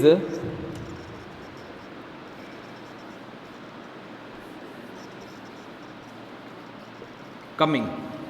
Sonia is coming, मैंने क्या लिखा, सोनिया इज कमिंग। अब मैंने ये लिखा कि सोनिया इज कमिंग, मैंने यहाँ पर लिख दिया आप लोगों के लिए। मैं जानना चाहता हूँ कि what is Sonia. Sir Sonia क्या है, सर सोनिया तो एक्चुअली इसके अकॉर्डिंग हम बात करें तो ये क्या है, सब्जेक्ट है, ठीक है। अच्छा सर, इसके बाद इसका मतलब जो मैटर है, इस क्या है सर, इज जो है ये टाइम शो कर रहा है, क्या कर रहा है, टाइम शो कर रहा है, मतलब ये क्या है, हेल्पिंग वर्ब है। ओके, नंबर 3 पे हमारी बात हो गई। ये सर क्या है, ये सर एक्चुअली सोनिया क्या काम कर रही है, मतलब क्या एक्शन क्या कर रही है, वो आने का काम कर रही है ना, मतलब आने का एक्शन कर रही है। तो ये हमारे पास में क्या हो जाता है बेटा, मैन वर्ब। क्या हो जाता है, मैन वर्ब। अब जैसे हमारे पास में ये पता चलता है कि सोनिया इज कमिंग, इस सेंटेंस की अगर बात करें सर, सोनिया क्या है सर, सोनिया सब्जेक्ट है, और इज कमिंग की बात करें तो इज है हेल्पिंग वर्ब, और कमिंग क्या है, मैन वर्ब है। यहाँ तक हमारे पास में बड़ा एक कंफर्ट सा मैसेज रहा है जो हम लोगों ने कंप्लीट कर लिया। लेकिन अब जो दिक्कत है वो ये है कि ये चीज़ क्या है, इसको हम बोलते हैं V1 प्लस ING केस। ये वर्ब का 4th फॉर्म होता है, इसको V4 के नाम से भी कॉल किया जाता है, मतलब इसको V4 के नाम से भी जाना जाता है। अब ये V4 है, ये V4 किसके बाद में आ रही है, हेल्पिंग वर्ब के बाद में आ रही है। क्या है ये, man verb. Sir man verb कहाँ आती है, मैन वर्ब कहाँ आती है, फिर से मेरा क्वेश्चन, मैन वर्ब कहाँ आती है, हेल्पिंग वर्ब के बाद में, मतलब आफ्टर हेल्पिंग वर्ब जो वर्ब होती है उसे मैन वर्ब कहते हैं, आफ्टर हेल्पिंग वर्ब आती है ये, ठीक है। अब बात ये है कि अगर ये V4 हमारे पास में आफ्टर हेल्पिंग वर्ब आती है, आफ्टर हेल्पिंग वर्ब आती है, जब तो हम इसे किस नाम से कॉल कर सकते हैं, V4 के नाम से कॉल कर सकते हैं। तो ये हमारे पास में क्योंकि जो मैन वर्ब का काम कर रही है, तो इसको मैन वर्ब का केस जो V4 होता है, 4th फॉर्म होती है मैन वर्ब का, उसको अपन मैन वर्ब का 4th फॉर्म बोल करके ING वाला केस कंप्लीट कर लेते हैं, माइंड में देख लेते हैं ऐसा। लेकिन अगर गलती से ये हेल्पिंग वर्ब के बाद ना होकर के हेल्पिंग वर्ब से पहले आ जाए, सर कैसे, लेट्स सी। यहां पे देखें,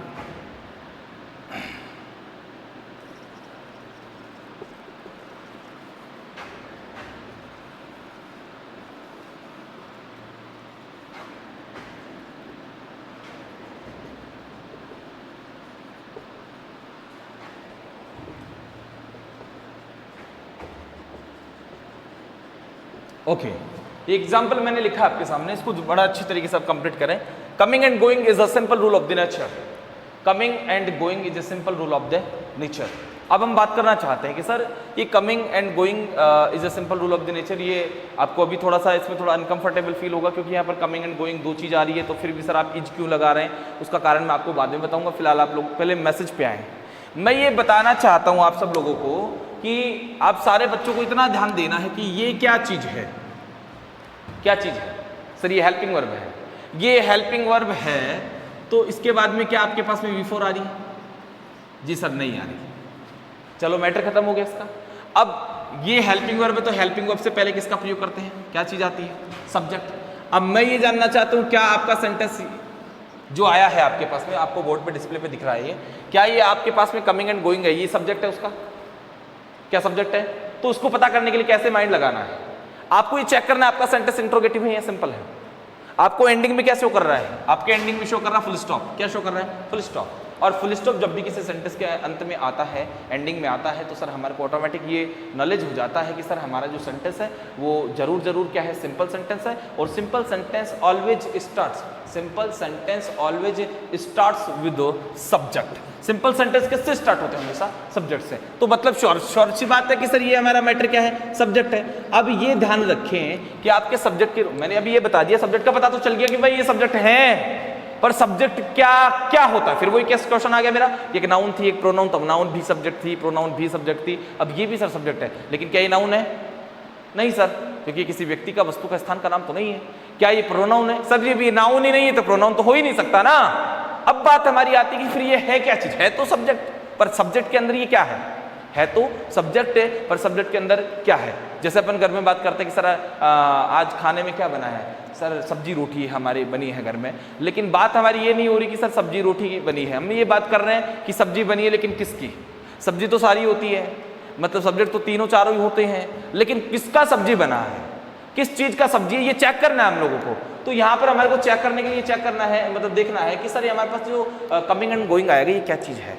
तो मैं आपको बता दूं कि दिखने से हमारे को ये लग रहा है कि ये दोनों हमारे पास में क्या है, V4 है। क्या है, V4 है। क्या है, V4, मतलब मैन वर्ब का फोर्थ फॉर्म है, फोर्थ फॉर्म है। अब आपको ये चेक करना है कि ये मैन वर्ब का फोर्थ फॉर्म तो है, लेकिन क्या आप इसको अभी मैन वर्ब बोल सकते हैं, क्या आप इसको V4 जो मैन वर्ब के तरीके से हमारे पास में हेल्पिंग वर्ब के बाद में आती, क्या ये वही मैन वर्ब है। हाँ सर है तो वही, लेकिन सर इसका स्थान चेंज हो गया। सर स्थान चेंज कैसे हो गया कि सर पहले वाले जो सेंटेंस में आपने अभी यहाँ पर बताया है, इस सेंटेंस में आपने बताया था कि सोनिया इज कमिंग, तो वहां पर जो कमिंग वर्ड आ रहा था वो हेल्पिंग वर्ब के बाद में आ रहा था, हेल्पिंग वर्ब के बाद में आ रहा था। हेल्पिंग वर्ब के बाद में अगर ये V4 हमारे पास में आती है, हेल्पिंग वर्ब के बाद में अगर ये V4 हमारे पास में आती है, तो ये ध्यान रखना इसे V4 कहते हैं। लेकिन अगर ये सब्जेक्ट बन के आती है, क्या बन के आती है, सब्जेक्ट बन के आती है, तो ये ध्यान रखना कि सब्जेक्ट बन के जब भी इस V4 का प्रयोग किया जाता है, जब भी V4 का सब्जेक्ट के तौर पे प्रयोग किया जाता है, तो ये V4 हमारे पास में घूम के क्या बन जाती है, जेरेंड बन जाती है। क्या बन जाती है, जेरेंड बन जाती है। ठीक है, इतना ध्यान रखें कि अगर सर हमारे पास में V4 का प्रयोग हेल्पिंग वर्ब के बाद में हुआ है, तो हमारी जो V4 है वो मैन वर्ब के तरीके से काम कर रही है। लेकिन जैसे ये V4 होती है, ये हेल्पिंग वर्ब से पहले आ जाए, मतलब सब्जेक्ट के स्थान पे आ जाए, तो मतलब बन तो सब्जेक्ट जाती है, लेकिन इसको किस नाम से जाना जाता है, नाउन है या प्रोनाउन है या क्या है, तो हम इसको किस नाम से जानते हैं, जेरेंड के नाम से जानते हैं। Are you sure? Okay, let's move, आगे बढ़ते।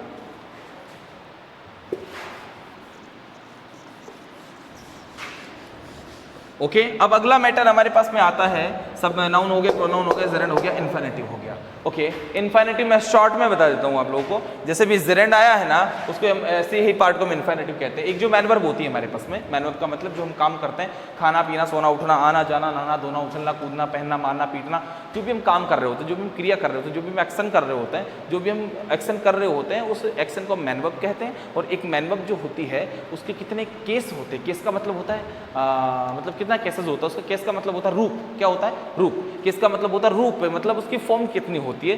तो होता वही चीज़ है, काम वही होता है, लेकिन उसको 5 तरीके से मतलब कंटेंट किया जाता है, रखा जाता है, यूज किया जाता है। उसको V1, V2, V3, V4, V5 के नाम से जानते हैं। अब किसको जानते हैं, मैन वर्ब के 5 केस होते हैं। किसको, मैन वर्ब के 5 केस होते हैं।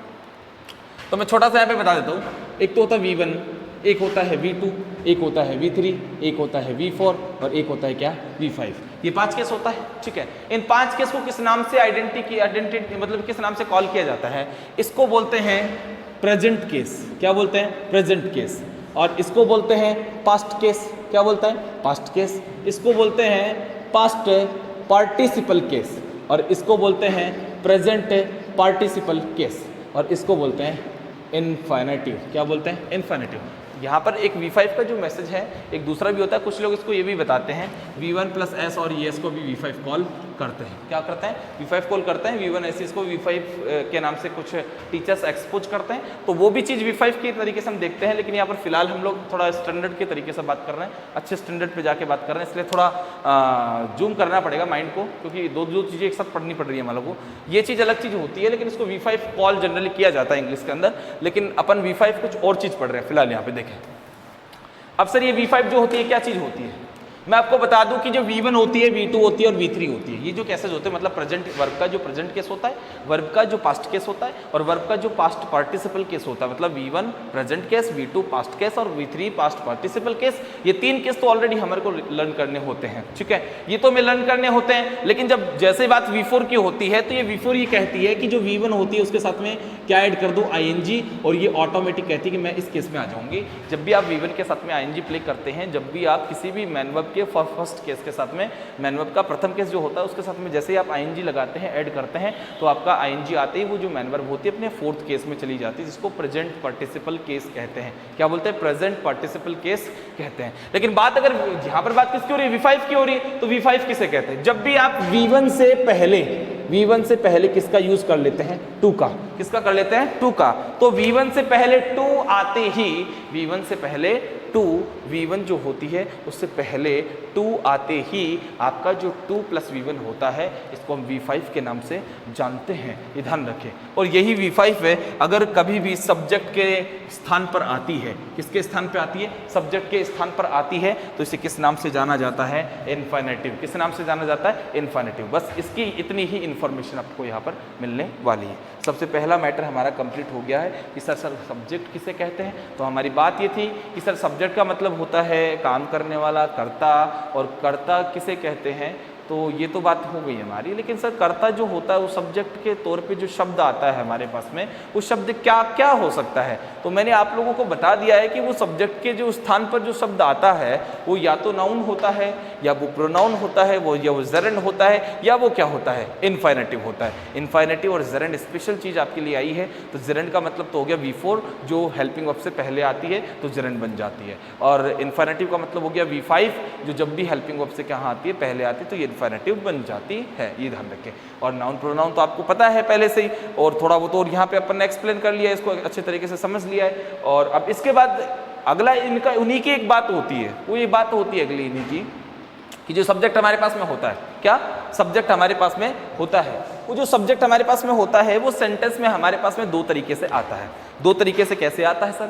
2 तरीके से आने का मतलब वो सब्जेक्ट या तो हमारे पास में सिंगल होता है, या हमारे पास में मोर देन सिंगल होता है, मतलब एक से क्या होता है? ज़्यादा होता है। या तो एक होता है या एक से ज़्यादा होता है, मतलब एक या तो सिंगुलर होता है या क्या होता है? प्लूरल होता है। जो एक सिंगल होता है उसको हम लोग किस कैटेगरी में लेके आते हैं? सिंगुलर वाली कैटेगरी में लेके आते हैं। और जो एक से ज़्यादा होता है उसको हम कौन सी कैटेगरी में लेके जाते हैं? प्लूरल वाली कैटेगरी में लेकर के जाते हैं। अब इनका अभी तक तो सिंगल और प्लूरल अभी हमारे को चेक करना जरूरी है, चेक करना बाकी भी है, तो देखते हैं। एक्सक्यूज,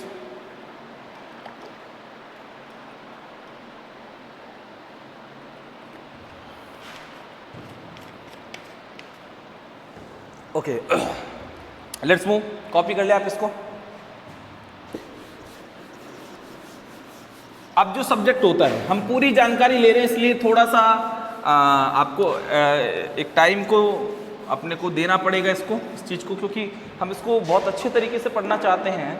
क्योंकि हम बहुत अच्छी चीज़ पढ़ने के लिए कभी भी बहुत अच्छे लेवल की, बहुत अच्छी, बहुत मजबूत और बहुत टिकाऊ चीज़ पढ़ना अगर चाहते हैं, वो किसी भी फील्ड का चीज़ हो, चाहे वो केमिस्ट्री हो, बायोलॉजी हो, चाहे वो मैथ्स हो, फिजिक्स हो, या 10th के लेवल पे हिंदी हो, इंग्लिश हो, या आपका मैथ्स का साइंस SST हो, जो भी है, कोई सा भी सब्जेक्ट हो, अगर आप एक चीज़ को बहुत अच्छे से पढ़ना चाहते हैं और उससे कुछ बनना चाहते हैं और उसको बहुत लंबे समय तक अपने साथ एक बहुत ऑनेस्ट तरीके से ऐड रखना चाहते हैं, तो सर आपको 0 से लेकर के हर लेवल का उसका मैसेज क्या करना पड़ेगा? स्टडी करना पड़ेगा, तभी आपको आएगा। तो हम बात ऐसे उड़ने वाली बातें नहीं कर रहे हैं भाई, उड़ रहे हैं हम लोग, हम पूरी 0 से बात कर रहे हैं कि बच्चा वीडियो के माध्यम से ये ना सोचे यार वीडियो में तो कुछ छोटी मोटी चीज़ पढ़ा करके छोड़ देंगे। नहीं, हम सर 0 से बात कर रहे हैं, क्योंकि हमारा उद्देश्य वीडियो बना करके बच्चों को मिसगाइड करना, फीस लेना, ये सब नहीं है। हमारा मैसेज है कि बच्चा हमारा वीडियो अगर देख रहा है तो वो जितना हमसे क्लास में लेता है उसी लेवल का वो हमारे वीडियो से उसको मिले, और हम उसको देने की कोशिश कर रहे हैं एज यूजुअल। ओके, अब बात ये थी कि सर सब्जेक्ट कितने प्रकार के होते हैं। सब्जेक्ट मैंने बता दिया क्या होता है क्या नहीं होता। सब्जेक्ट 2 प्रकार के होते हैं, एक सिंगुलर होता है, एक प्लूरल होता है। एक सिंगुलर होता है, एक प्लूरल होता है, एक सिंगुलर होता है, एक प्लूरल होता है। सर सिंगुलर क्या होता है? जो एक होता है, और जो प्लूरल होता है वो एक से क्या होता है? ज़्यादा होता है। जैसे मैं बात करूँ कि रजनी सिंगुलर है, लेकिन मैं बात करूँ माई फ्रेंड्स, तो माई फ्रेंड्स प्लूरल हो गया। ऐसे मैं बात करूँ आई सिंगुलर हो गया। ऐसे मैं बात करूँ वी प्लूरल हो गया। ऐसे मैं बात करूँ ही सिंगुलर हो गया। ऐसे मैं बात करूँ दे प्लूरल हो गया। तो ये सारे सब्जेक्ट्स हमारे पास सिंगुलर और प्लूरल की कैटेगरी में जाते हैं। यहाँ तक का सब्जेक्ट का मैटर पूरा हो जाता है। ओके, बाकी सब्जेक्ट का मैटर बार बार आएगा, क्योंकि सब्जेक्ट के बिना दुनिया में है ही कुछ नहीं। क्योंकि इंग्लिश की दुनिया में अगर आप कुछ स्टार्ट करना चाहते हैं, कुछ पढ़ना चाहते हैं, कुछ लेना चाहते हैं, कुछ बताना चाहते हैं, किसी को फीलिंग्स देना चाहते हैं, लेना चाहते हैं, कुछ लिखना चाहते हैं, क्वेश्चन का आंसर देना चाहते हैं, कोई सेंटेंस बनाना चाहते हैं, या किसी भी तरह का काम करना चाहते हैं, वहाँ पर ऑब्वियस है सब्जेक्ट आएगा ही आएगा। तो सब्जेक्ट की बात तो हर पल होती ही रहेगी, लेकिन जो जनरल बातें थी वो तो हो गई, और बाकी और अच्छी अच्छी बातें हम लोग सब्जेक्ट के आगे करते रहें। अच्छा, नंबर 2 पे आता है कि सेंटेंस में दूसरे नंबर पे हमारे पास में क्या चीज़ कंटेंट होती है, जिसको हम क्या कहते हैं, हेल्पिंग वर्ब कहते हैं। क्या कहते हैं, हेल्पिंग वर्ब। सर ये जो हेल्पिंग वर्ब होती है, ये हेल्पिंग वर्ब हमारे पास में सेंटेंस में क्या काम करती है? ये जो सर हेल्पिंग वर्ब होती है, ये हमारे पास सेंटेंस में क्या काम करती है? ये सर इसके नाम से पता चल रहा है।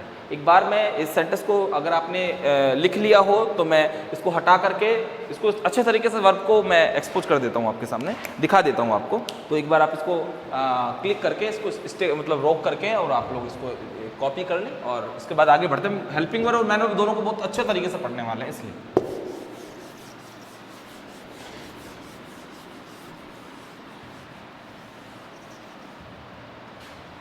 ओके।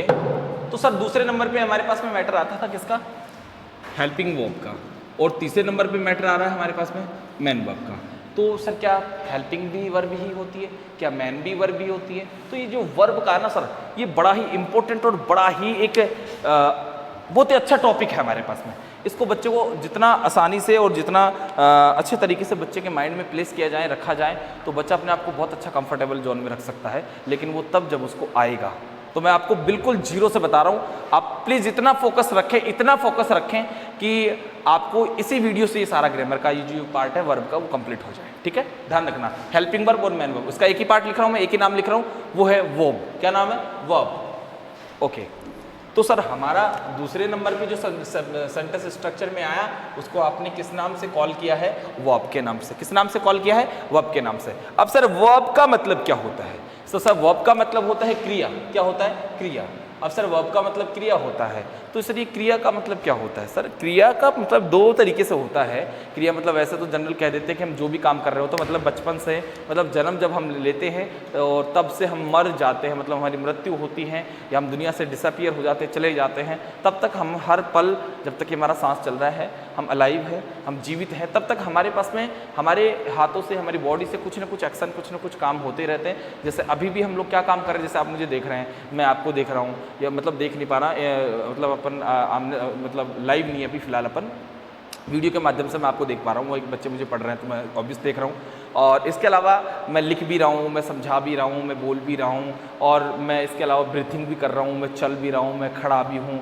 ओके, इसके अलावा मैं बोल रहा हूँ, समझ भी रहा हूँ, समझा भी रहा हूँ। आप मुझे देख रहे हैं, आप समझ रहे हैं, आप मेरी बात को बड़ा ध्यान से सुन रहे हैं। आप इस समय पानी भी पी रहे होंगे आसपास, और इसके अलावा और भी कई काम कर रहे होंगे, हाथ हिला रहे होंगे, नोटबुक खोल रहे होंगे, नोटबुक कुछ लिख रहे होंगे, उसको याद कर रहे होंगे, देख रहे होंगे, सब कुछ सारे काम कर रहे हैं आप लोग। तो मतलब हर पल इंसान एक पल जो जब वो सांस ले रहा होता, ब्रीथिंग कर रहा होता, तो उस पल कोई ना कोई काम कर रहा होता, और जो कोई ना कोई काम कर रहा होता, उसे हम किस नाम से जानते हैं, वर्ब के नाम से जानते हैं। इतना ध्यान रखें। लेकिन ये जो वर्ब होती है, इसको हम लोग जनरली जब पढ़ते हैं सेंटेंस में, तो इसके दो प्रकार दिखाए जाते हैं। एक होता है क्या, हेल्पिंग वर्ब, और दूसरा क्या होता है, मैन वर्ब। एक क्या होता है, हेल्पिंग वर्ब, और दूसरा क्या होता है, मैन वर्ब। तो सर ये क्या हेल्पिंग वर्ब, क्या मैन वर्ब होता है, इसको आप सेपरेट क्यों करते हैं, इसका मतलब आप इसको बांटते क्यों, इसको दो भागों में क्यों पढ़ते हैं हम लोग इस चीज़ को? तो हम उस चीज़ की बात करते हैं सबसे पहले।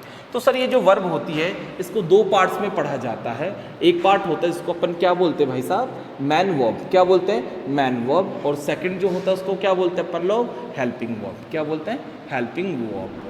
ओके सर, एक मैन वर्ब होता है, एक हेल्पिंग वर्ब होता है।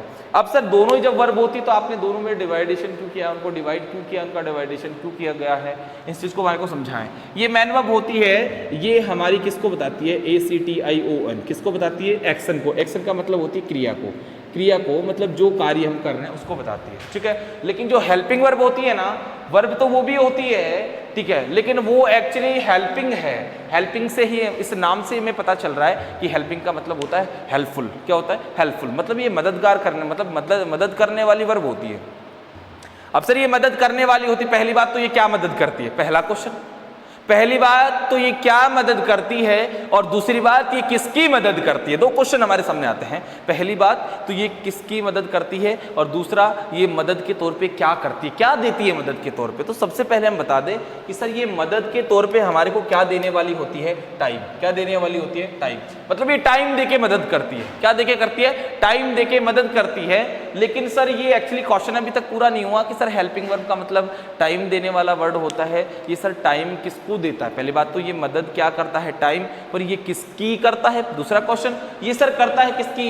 एक्शन की। मतलब मैन वर्ब को टाइम देता है, मैन वर्ब को टाइम देता है। जैसे मैंने बोला प्लेइंग, क्या बोला? प्लेइंग। प्लेइंग का मतलब होता है खेल रहा है। क्या होता है? खेल रहा, खेल रहा, खेल रहा, खेल रहा। ओके ओके, खेल रहा। अब ये मैंने वर्ब दे दिया आपको, इससे पहले मैंने प्लेइंग से पहले मैंने इज ले लिया तो खेल रहा है हो गया। इससे पहले मैंने वॉज ले लिया तो खेल रहा था हो गया। इसके पहले मैंने विल बी हो ले लिया तो खेल रहा होगा हो गया। तो मतलब क्या हुआ? इधर इज आया तो प्रेजेंट में हो गया ये काम, इधर वो जाया तो ये पास्ट में हो गया, और इधर क्या आया? विल बी फ्यूचर आया तो ये फ्यूचर में हो गया। मतलब एक्शन तो सर एक्शन टोटल सब जगह ऐसा ही होता है, लेकिन हेल्पिंग वर्ब इस एक्शन को क्या दे देता है? इसको टाइम दे देता है। तो इज ने इसको टाइम दिया प्रेजेंट का, वाज ने इसको टाइम दिया किसका? पास्ट का, और विल बी ने इसको टाइम दिया किसका? फ्यूचर का। तो हमारे को पता चल गया सर कि जो हेल्पिंग वर्ब होती है हमारे पास में क्या होती है? हेल्पिंग वर्ब जो हमारे पास में होती है वो क्या, कौन सी वर्ब होती है? टाइम वर्ब होती है। ये टाइम किसको देती है? मैन वर्ब को। और जो मैन वर्ब होती है वो क्या होती है? क्रिया, जो हम काम करते हैं, मतलब हम काम करते हैं उसका समय देने का काम कौन करती है? Helping verb. और उस समय में क्या काम हो रहा है वो क्या कौन बताता है? Man verb. तो यहां से हमारे को पता चलता है कि सर दो प्रकार की वर्ब हमारे पास हेल्पिंग वर्ब और मैन वर्ब होती है। अब ध्यान रखना कि ये जो मैन वर्ब होती है हमारे कार्य को बताती है, कार्य को बताती है, मतलब जो हम कार्य करते हैं ये काफ़ी प्रकार की होती है। जनरली इतना ध्यान रखें अभी फिलहाल आप लोग स्टडी के लेवल के तरीके से कि इस मैन वर्ब जो होती है इसके 5 केस होते हैं, V1, V2, V3, V4 और V5। ठीक है, लेकिन V1, V2, V3, V4, V5 के तौर पे हम लोग इसको पढ़ने वाले हैं हर सेंटेंस के अंदर, टेंस के अंदर। इसको हम जूम करने वाले, बार बार इसको याद करने वाले। ये तो हमारा मैन वर्ब का काम होता है। ठीक है, इसकी ज़्यादा और स्टडी होती है, ज़्यादा और होता है। मैं थोड़ा सा नाम लिख देता हूँ आप लोगों को, बल ज़्यादा बता नहीं पाऊँगा इतना, क्योंकि वीडियो के अंदर इतना मैसेज नहीं हो सकता है। ये जो मैन वर्ब होती है इसके 4, 5, 6 तरीके से इसको बताया जाता है। उसका पहला नाम होता है जिसको अपन क्या बोलते हैं? बोलते हैं इसको ट्रांजिटिव, TRANSITIVE, ट्रांजिटिव। सेकंड होता है इंट्रांजिटिव, इंट्रांजिटिव। नंबर 3 पे होता है रेगुलर, और नंबर 4 पे होता है इर्रेगुलर, और नंबर 5 पे होता है फाइनाइट, नंबर 6 पे होता है नॉन फाइनाइट या non finite. Okay, like this. ये जो मैन वर्ब होता है इसका कितना केस होता है? मतलब कितना केस नहीं, मैन वर्ब का केस तो 5 होता है, लेकिन मैन वर्ब का जब हम सेंटेंस में यूज करते हैं तो इनको 5-6 नामों से जाना जाता है। ये फिर कभी बात करेंगे इसकी। बस मैन वर्ब को यहीं पे स्टॉप कर दें आप लोग कि मैन वर्ब क्या चीज़ होती है। सर मैन वर्ब का मतलब होता है क्रिया, क्रिया का मतलब कार्य, जो कार्य हम करते हैं उसको मैन वर्ब कहते हैं। और ये जो मैन वर्ब होती है इस मैन वर्ब को हम किस नाम से जानते हैं? एक्शन वर्ब के नाम से जानते हैं। और ये एक्शन वर्ब हमारे पास में 5 केस में आती है, V1, V2, V3, V4 and V5। इसको V1 को प्रेजेंट केस बोलते हैं, V2 को पास्ट केस बोलते हैं, V3 को पास्ट पार्टिसिपल केस बोलते हैं, V5 को प्रेजेंट पार्टिसिपल केस बोलते हैं, और जो V5 होते हैं सॉरी V4 को प्रेजेंट पार्टिसिपल केस बोलते हैं, और V5 जो होती है हमारे पास में उसको हम क्या बोलते हैं? इन्फिनिटिव बोलते हैं। ओके, और इस तरीके से ये अलग अलग कैटेगरी से आती है, इसको सेंटेंस में यूज करते हैं उसके हिसाब से। अब बात आती है मेजर जो हमारी होती है वो होती है क्या? Helping verb. Sir helping verb क्या चीज़ होती है? हेल्पिंग वर्ब क्या चीज़ होती है? तो सर हेल्पिंग वर्ब क्या चीज़ होती है, इसकी बात जब हम करते हैं तो सर ये क्या काम करती है? सर टाइम बताती है। टाइम किसको बताती है? मैन वर्ब को बताती है। अब ये टाइम बताती है किसको? मैन वर्ब को बताती है। तो सर ये बात करते हैं कि ये जो टाइम बताने वाली वर्ब्स टोटल कितनी होती है? सर टोटल कितनी होती है? कितनी दिख रहा है आपको? 24। कितना होता है? 24। मतलब बोले तो कि जो हेल्पिंग वर्ब होती है, मतलब दुनिया में टाइम बताने वाली जो चीज़ें होती है, टाइम बताने वाली जो हेल्पिंग वर्ब होती है, मतलब मैन वर्ब को टाइम देने वाली जो हेल्पिंग वर्ब होती है वो टोटल कितनी है? हमारी इंग्लिश ग्रामर में टोटल है हमारे पास 24। कितना है? 24, मतलब 24 है। इन 24 को हम 2 पार्ट में पढ़ते हैं। कितने पार्ट में पढ़ते हैं? इनके 2 ग्रुप होते हैं। एक ग्रुप होता है जिसको हम बोलते हैं क्या? प्राइमरी, जिसको हम क्या बोलते हैं? Primary helping verb. वैसे एक छोटी सी चीज़ मेरे से मैंने मिस कर दी, वैसे स्टैंडर्ड के हिसाब से तो खैर जरूरी नहीं है, लेकिन फिर भी मैं बता देता हूँ कि जो हेल्पिंग वर्ब होती है उसको एक्सैलरी वर्ब के नाम से भी जानता है, एक्सैलरी वर्ब के नाम से भी जाना जाता है। इतना आप लोग इसका क्या करें, ध्यान रखें भाई, ये एक्सैलरी वर्ब भी हमारे पास में होती है, मतलब इनको एक्सैलरी वर्ब के नाम से भी जाना जाता है। तो एक तो होता है प्राइमरी हेल्पिंग वर्ब या प्राइमरी एक्सैलरी वर्ब, एक होता है जिसको हम क्या बोलते हैं, मॉडल एक्सैलरी वर्ब। क्या होता है, मॉडल एक्सैलरी वर्ब। ये सारी बातें हम इसलिए पढ़ रहे हैं क्योंकि मैं फिर से यही चीज़ दोहराऊंगा कि अगर आपको कोई मंजिल तय करने के बाद में अगर उस मंजिल तक पहुंचना ही है, दृढ़ निश्चय आपने कर रखा है, सर्टेनिटी आपके अंदर है, अगर आपके अंदर एक अंदर पावर है, उस चीज़ को पाने का एक ललक है, आपके पास में बहुत ज़्यादा पक्के इरादे हैं, इंटेंशंस जो अगर आपके पक्के हैं, इरादे बहुत इरादतन आप कार्य कर रहे हैं, उस मंजिल पे अगर आप जाना चाहते हैं तो सर आपको उसकी पहली सीढ़ी को, दूसरी सीढ़ी को, तीसरी सीढ़ी को इतना मजबूती से चढ़ना पड़ेगा, इतना ऑनेस्टली तरीके से चढ़ना पड़ेगा, आप कभी छलांग नहीं लगा सकते। और अगर छलांग लगाएंगे तो गिरने का डर रहता है सर, और उसमें ऑब्वियस इंसान गिरता ही गिरता है। तो हम लोग बिल्कुल छलांग नहीं लगा रहे हैं, बिल्कुल जीरो लेवल से हम सारी चीज़ों की बातें कर रहे हैं। तो आप लोगों को थोड़ा हो सकता है लंबा समय लगेगा, लेकिन जो भी लगेगा वो हमारी लाइफ के लिए बड़ा हेल्पफुल होगा। तो आप लोग देखें, हेल्पिंग वर्ब का मतलब ये टाइम बताने वाली होती है, टोटल कितनी होती है 24। इनको दो पार्ट में, दो ग्रुप के अंदर पढ़ा जाता है। एक तो होता है प्राइमरी हेल्पिंग वर्ब और दूसरी होती है मॉडल हेल्पिंग वर्ब। एक तो होता है प्राइमरी हेल्पिंग वर्ब, अभी सिर्फ नॉलेज की बात कर रहे हैं फिलहाल, ज़्यादा बर्डन नहीं लेना, बस लिखते जाना और देखते जाना। प्राइमरी हेल्पिंग वर्ब और मॉडल हेल्पिंग वर्ब जो होती है, इसको एक्सैलरी लिख दिया मैंने, बात वही होती है, एक्सैलरी भी लिख सकते हैं हम लोग, लेकिन एक ही चीज़ हम देख लेते हैं, प्राइमरी हेल्पिंग वर्ब और model helping verb. Primary helping verb sir total कितनी होती है? पहली बात तो प्राइमरी हेल्पिंग वर्ब टोटल कितनी होती है? 11। कितनी होती है? 11। इसके बाद अगर बात करें हम लोग कि मॉडल हेल्पिंग वर्ब जो होती है हमारे पास में, वो टोटल कितनी होती है? 13। ठीक है। फिर सर एक बात आप कंसल्ट करें, हमारे को थोड़ा सा इसके बारे में थोड़ा स्टडी दे, थोड़ा नॉलेज दे कि आपने जब हेल्पिंग ऑफ टाइम बताती है तो आपने इतना सारा क्यों, मतलब ये पार्टीशन क्यों किया है, इनका डिवाइडेशन क्यों किया है, मतलब क्या रीज़न हो जाता है इसके पीछे कि आप इसका दो पार्ट्स में डिवाइड कर देते हैं? कोई चीज़ तो होती होगी इसका बिहाइंड। तो सर सबसे पहली बात है कि जो प्राइमरी हेल्पिंग वर्ब होती है ये क्या काम करती है सर? टाइम बताती है। अच्छा, मॉडल हेल्पिंग वर्ब भी टाइम बताती है क्या? सर ऑब्वियस है, हेल्पिंग वर्ब है तो टाइम बताएगी ना, ये भी टाइम बताती है सर। ओके सर, जब दोनों टाइम बताती है तो क्या डिफरेंस था सर? सर एक्चुअली बात ये है कि प्राइमरी हेल्पिंग वर्ब जो होती है वो टाइम बताती है, ठीक है, और ये टाइम के हिसाब से आती है, लेकिन वहाँ पर जो मॉडल एक्सैलरी वर्ब होती है ना, वो टाइम के अलावा एक चीज़ और लेती है, जिसको आपको क्या बोल सकते हैं? मूड। क्या बोल सकते हैं? मूड। मूड का मतलब होता है माइंड, इमेजिनेशन, फैंसी, कल्पना। वो कल्पना भी साथ में लेकर के आती है, ये ध्यान रखें आप लोग, इसलिए वो थोड़ी सी अलग हो जाती है। ये केवल क्या बताती है? टाइम बताती है। वो टाइम के साथ साथ क्या बताती है? मूड भी बताती है। जैसे आज बरसात हो सकती है, ओके, आज बरसात हो सकती है, काश में एक राजा होता, तो वो पास्ट में चला गया, वो कल्पना कब तब की है, ये कल्पना अभी की है, मैं अगले साल ये करूँगा, वो कल्पना फ्यूचर की है। तो कल्पना भी अलग अलग चीज़ें होती है। तो वो कल्पना टाइम के साथ में मूड को बताती है, टाइम के साथ में हमारे माइंड को बताती है, वो चीज़ तो होती है। मॉडल हेल्पिंग वर्ब ये टाइम ही बताती है, केवल क्या करती है? केवल क्या करती है? टाइम बताती है।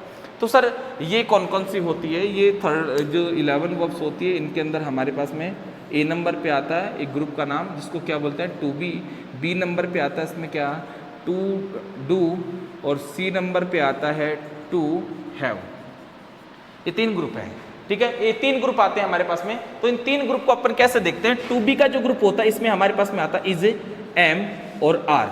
और टू डू का जो ग्रुप होता है इसमें हमारे पास में आता है डू और डज। और टू हैव का जो ग्रुप होता है इसमें हमारे पास में क्या आने वाला होता है? हैज और हैव। तो आप लोग टोटल काउंट कर लीजिएगा, इधर कितना हो गया? 3, इधर कितना हो गया? 2, इधर कितना हो गया? 2। 2 and 2 4 and 3, 2 and 2 4 and 3, total कितना हो गया? कितना हुआ? 2 and 2 4 और 3 हो गया 7। लेकिन सर अभी बात हमारी पूरी नहीं हुई है। अभी बात पूरी इसलिए नहीं हुई है क्योंकि मैंने ये जो इजमार लिखा है, डूडज लिखा है, हैजेव लिखा है, ये सर प्रेजेंट वर्ब लिखी है मैंने। अब इसके साथ में एक और पार्ट आता है जिसको बोलते हैं वाजोर वर्ब, मतलब 2 और बढ़ गई, कितना हो गया? 7 और 2 कितना हो गया? 9। ऐसे ही हमारे पास डू और डज की भी हमारे पास में एक पार्ट होता है जिसको आप क्या बोलते हैं? डिड, क्योंकि आपका डू और डज तो प्रेजेंट में आता है और डिड कहाँ आता है? पास्ट में। ऐसे हमारे पास हैज और हैव का भी एक पास्ट आता है क्योंकि ये तो सारी प्रेजेंट थी ना। तो हमारे पास में एक दूसरा पार्ट आता है हेड। तो 2 और 2 4 और 3 कितना हो गया? 7 हो गया। ये 7 प्रेजेंट की हो गई और वो 4 किसकी हो गई? पास्ट की हो गई। तो मतलब 7 और 4 कितना हो गया? 11। तो हमने यही तो बात करी थी क्या, कि हमारे पास में जो प्राइमरी एक्सैलरी वर्ब होती है, क्या प्राइमरी एक्सिलरी जो वर्ब होती है हमारे पास में टोटल कितनी होती है, 11 होती है। और ये क्या काम करती है, टाइम बताती है। तो ये तो किसका काम टाइम बता रही है, प्रेजेंट का। वो किसका बता रही है, पास्ट का। ये किसका बता रही है, प्रेजेंट का। ये किसका बता रही है, पास्ट का। अब एक बड़ा क्वेश्चन बच्चे के दिमाग में ये होता है कि सर आपने प्राइमरी एक्सिलरी वर्ब जो टाइम बताने के लिए यहाँ पर आई है आपके पास में, ये 11 होती है, आपने ऐसा बोला है और अब भी सही है, वो आपने लिख भी दिया है, कंप्लीट पता चल गया हमें। तो आप एक बात बताइएगा, ये टाइम क्या दो ही थोड़ी होता है, प्रेजेंट और पास्ट? क्या फ्यूचर टाइम नहीं होता? क्या फ्यूचर टाइम नहीं होता क्या? सर होता है फ्यूचर टाइम, लेकिन एक्चुअली वो क्या होता है कि अगर बात हम छोटे लेवल से करते हैं ना, तो सर हमें ये पढ़ा दिया जाता है कि टेंस 3 प्रकार के होते हैं, ये सब जो हम पढ़ते हैं, प्रेजेंट, पास्ट और फ्यूचर। लेकिन मैं आपको बता दूं आज पहली बार, ये बड़ा दिमाग में कंटेंट कर लेना, रख लेना इस चीज़ को कि जो हमारे पास में टेंस होता ना वो 2 ही होता है। कितना? 2। कितना? 2। बड़ा गौर से सुने आप लोग कि टेंस 2 ही होता है। एक जो होता है फ्यूचर, एक जो होता है क्या, फ्यूचर। एक तो प्रेजेंट होता है और एक पास्ट होता है। पास्ट हमने देख लिया, पास्ट को हमने जिया है, या हमने नहीं, हमारे पूर्वजों ने जिया है, मतलब वो हकीकत है, वो हकीकत है। जो हुआ वो बदल नहीं सकता, जो हो गया वो हमने देखा, उसका नॉलेज, उसका एक्सपीरियंस हम लोगों के पास में है। और जो हो रहा ना सर, उसका भी एक्सपीरियंस हम लोगों को है और हमारे पास उसका नॉलेज है। लेकिन जो होगा, we have no certainty here. हमारे पास में कोई निश्चितता नहीं है क्या होगा, क्या नहीं होगा। जिएंगे, मरेंगे, कुछ होगा, कुछ नहीं होगा, नहीं जानते। लेकिन सर एक्चुअली क्या होता है, ये सब जो अगला टाइम आता है फ्यूचर, है ना, ये टाइम क्या होता है कि वापस बैक आ जाता है प्रेजेंट में। क्यों आ जाता है प्रेजेंट में? मैं आपको बता दूं कि जैसे मैं एक सेंटेंस आपको बोल रहा हूँ, उसको माइंड में लेना आप, ठीक है। मैंने आपको बोला कि मानवी कल स्कूल नहीं आएगी, मानवी कल स्कूल नहीं आएगी, मानवी कल स्कूल नहीं आएगी, ऐसा मैंने सेंटेंस बोल दिया। ये कब की बात है सर? पास्ट की तो नहीं है, प्रेजेंट की भी नहीं है, ये कब की बात है? फ्यूचर की है। ये मानवी कल स्कूल नहीं आएगी, ये आपने केवल अभी इमेजिन किया है, कल्पना की है। लेकिन सर कल्पना कब की है आपने? ये काम तो कल होगा ना, ये काम तो कल होगा ना, ये सेंटेंस का रिलेशन तो कल होगा ना। लेकिन कल का दिन अभी आया नहीं है, लेकिन ये सेंटेंस कल तो होगा, लेकिन आपने अभी इसको अपने प्रेजेंट में क्या कर रखा है? पैच कर रखा है। क्या कर रखा है? पैच कर रखा है। मतलब आपका फ्यूचर टोटल किससे रिलेट होता है? प्रेजेंट से। इसलिए टाइम सर 2 ही होता है, प्रेजेंट और पास्ट। फ्यूचर सिर्फ प्रेजेंट की इमेजिनेशन होती है, कल्पना होती है, इसलिए फ्यूचर की यहाँ पर कोई टाइम वर्ब नहीं डाली जाती है। फ्यूचर की तो फिर वही आ गया ना, मूड आ गई, कल्पना आ गई ना, तो वो इसमें आ जाती है, हमारे पास मॉडल में आ जाती है। Are you sure? मैं बता दूं आपको कि टू बी का मतलब अगर कहीं भी लिखा हुआ है तो टू बी का मतलब होता है इज, एम, आर और वॉज वर, और टू डू का मतलब होता है डू, डज और डिड, और टू हैव का मतलब होता है हैज और हैड। बस इतना ध्यान रखें। इसके बाद में टोटल 11 के बाद में उधर जब बात करते हैं मॉडल्स की, तो मॉडल्स के अंदर मैं आपको सिर्फ बोल के बताऊंगा, लिखूंगा नहीं, क्योंकि वो भी फिलहाल हमारे पास चल नहीं रहा है। ऐसे आप लोग कंटेंट कर लें, इसको रख लें, नोट कर लें। एक तो होता है कैन, एक कैन का पास्ट होता है could, can, could, may, might, can, could, may, might, shall, will. Shall का शुड हो गया, विल का वुड हो गया, तो मतलब 4 और 4 कितना हो गया? 8। Can, could, may, might, will, would, shall, should. Okay. Used to, ought to, used to, ought to, used to, ought to, 8 और 2 कितना हो गया? 10। Used to, ought to, need, dare, need, dare. अच्छा सर 10 और 2 कितने हो गए? 12, और 1 बच गया मस्ट। क्या हो गया? मस्ट। तो ये 13 क्रियाएं हमारे पास में होती है। दोबारा कॉल कर रहा हूँ रैपिडली, फटाफट से आप जल्दी से मतलब उसको गॉल कर ले, फिक्स कर ले।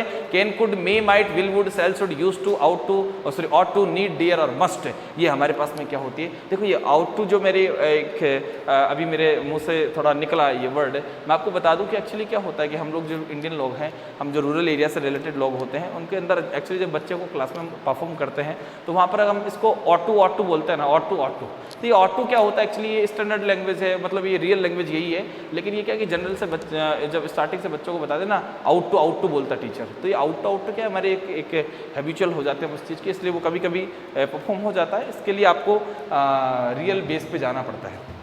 काफ़ी सारी चीज़ें, ऐसे तो हम सारी चीज़ें रियल नहीं बोलते हैं, क्योंकि इंग्लिश है बहुत डिफरेंट लैंग्वेज है, और ये इंग्लिश भी 2 तरीके की होती है, यूके और यूएस, तो इसमें अलग अलग प्रोनाउंसिएशन होता है इसका, तो इस पर ज़्यादा ना जाएं आप लोग, क्योंकि हमारा लेवल बहुत इतना हाई नहीं है अभी। तो ये सब मैटर कंप्लीट होने के बाद में अब हम आगे बढ़ते हैं कि सर हेल्पिंग वर्ब और मैन वर्ब क्या होती है, कंप्लीट हो गई है। इसके बाद ऑब्जेक्ट जो होता है वो हमारे लिए वही चीज़ होती है जो सब्जेक्ट होती है। बस ये ध्यान रखें कि अगर हमारे पास में कोई भी चीज़ जैसे नाउन हुई, प्रोनाउन हुई और जेरंड हुआ, इन्फिनेटिव हुई। ये 4 चीज़ें जो मैंने बोली थी, अगर ये आपके पास में वर्ब से पहले आती है तो क्या बन जाती है? सब्जेक्ट। अगर ये वर्ब के बाद में आती है तो क्या बन जाती है? ऑब्जेक्ट। जैसे मैं बात कर रहा हूँ कि Ram is writing a letter. Okay, Ram is writing letter, तो इसमें बताओ ये वर्ब आपके पास में आई है, इसमें राइटिंग का काम कौन कर रहा है? राम। तो राम क्या हो गया? सब्जेक्ट। क्यों? सब वर्ब से पहले आ रहा ना, इसलिए। सही बात। लेकिन अगर मैं यही बात करूं कि आई कॉल्ड राम, मैंने राम को कॉल किया, मैंने राम को पुकारा, मैंने राम को आवाज़ दी। अच्छा सर, ये वर्ब आपके पास में आई है ना, ये वर्ब से पहले आपके पास में क्या आ रहा है? सब्जेक्ट। और वर्ब के बाद में आपके पास क्या आता है? ऑब्जेक्ट। अब मैं जानना चाहता हूँ ये राम क्या है? सर राम नाउन है। यहाँ पर राम क्या है? सर नाउन है। लेकिन ये नाउन सब्जेक्ट के रूप में आई है, वो नाउन ऑब्जेक्ट के रूप में आई है। तो मतलब यही ध्यान रखें कि सब्जेक्ट और ऑब्जेक्ट एक ही चीज होती है, बस शर्त ये है कि अगर वो चीज़ सब वर्ब से पहले आई है तो सब्जेक्ट बन जाएगी, और वर्ब की बाद में आई है तो क्या बन जाएगी? ऑब्जेक्ट बन जाएगी। यहाँ तक का ध्यान आप पूरा रखें। ये हो गया हमारा बेसिक, पूरा बेसिक जो होता है, पूरा जो मैसेज होता है टेंस के बारे में, सेंटेंस के बारे में, कैसे बनेगा, क्या बनेगा, क्या नहीं बनेगा, जो सारी चीज़ें थी हमने एक्सपोज कर ली। अब इसके बाद अपन थोड़ा सा और बढ़ते हैं, फिर बाकी चीज़ें हम अगले सेशन में लेंगे, अगली क्लास में लेंगे, लेकिन आज थोड़ा सा और ले लेते हैं इसके बारे में। ओके, इनको भी आप थोड़ा सा कॉपी करते रहें अपने हिसाब से, जितना अपने को अच्छा लग रहा है, यानी जो भाई आपके लिए बहुत ज़्यादा ये चीज़ ज़रूरी है वो आप कॉपी करते रहें। और बाकी चीज़ें जो आप ये देख पा रहे हैं, वो जितने भी स्टूडेंट्स ऑफलाइन हैं, मतलब जैसे ऑफलाइन मतलब जो बच्चे हम लोगों से क्लास लेते हैं या हमारे से पढ़ रहे हैं, जो बच्चे क्लास नहीं ले रहे हैं उनके लिए भी अवेलेबल है हर चीज़। वो आप स्कूल में आएँ, और जो इंस्टीट्यूट है, इंस्टीट्यूशंस जो हमारा है, उसके अंदर आकर के आप वहाँ पर एक हार्ड कॉपी भी आपको मिलेगी नोट्स की। हार्ड कॉपी मतलब जो हमारे हाथों से, मतलब पर्टिकुलर टीचर से, मैं इंग्लिश टीचर हूँ रजनी, तो मेरा पर्टिकुलर नोट्स मिलेगा आपको इस सब्जेक्ट का। तो ये सारी चीज़ें वहीं से आती है, वहीं से हम लोग इसको बस विजुअलाइज कर देते हैं, वहाँ पर वो आपको रिटर्न में मिल जाती है। तो कोई डरने वाली बड़ी ज़्यादा बात नहीं होती। अब सबसे बड़ी बात होती है जो एक सेंटेंस होता है हमारे पास में, ये जो बड़ी, मैंने अभी आपके पास में बोर्ड पे सेंटेंस लिखा था, ऐसे जो सेंटेंस हमने पढ़े हैं आज तक या लिखा है मैंने जो भी, ये जो एक सेंटेंस होता है, स्ट्रक्चर जो होती है, इस स्ट्रक्चर के 4 केस होते हैं। कितना केस होता है? 4। मतलब अब पहले तो हमने बात किया कि एक सेंटेंस को परफॉर्म करने का तरीका कितना होता है? 4। मतलब चार प्रकार के तरीके से हम लोग एक टाइम में एक्सपोज कर सकते हैं, बता सकते हैं, दिखा सकते हैं। लाइक मैंने बताया आपको इंडेफिनिट जो सिंपल तरीके से आता है, लाइक मैंने बताया आपको कंटिन्यूस का मतलब रेगुलर होता है, और लाइक मैंने बताया परफेक्ट का मतलब कंप्लीट होता है। लाइक मैंने आपको बताया परफेक्ट कंटिन्यूस तो मतलब होता है कि अपूर्ण सी कैटेगरी में, सिचुएशन में वो चला जाता है। अब हम बात करते हैं सर कि जो एक टेंस होता है, यानी प्रेजेंट इंडेफिनिट, जैसे मान के चल रहे आप लोग, मतलब प्रेजेंट का, वर्तमान का साधारण सा मामला अपन बात कर रहे हैं, वहां पर अगर बात होती है हमारे पास में किस चीज की? एक सेंटेंस की। जैसे राम जयपुर जाता है, क्या आ गया? राम जयपुर जाता है। कौन सा सेंटेंस है से पता चल गया सर प्रेजेंट है, और तेती से पता चल गया क्या है? इंडेफिनिट है। तो राम जयपुर जाता है से ही हमारे को पता चलता है कि ये प्रेजेंट का इंडेफिनिट है। अब हम जानना चाहते हैं कि सर ये जो प्रेजेंट इंडेफिनिट है, इसी सेंटेंस को हम 4 तरीके से एक्सपोज और कर सकते हैं, इसी तरीके के 4 केस हम और बना सकते हैं इसी सेंटेंस के। यही सर वर्डिंग रहेगी, यही वर्ड रहेगा, यही शब्द रहेगा।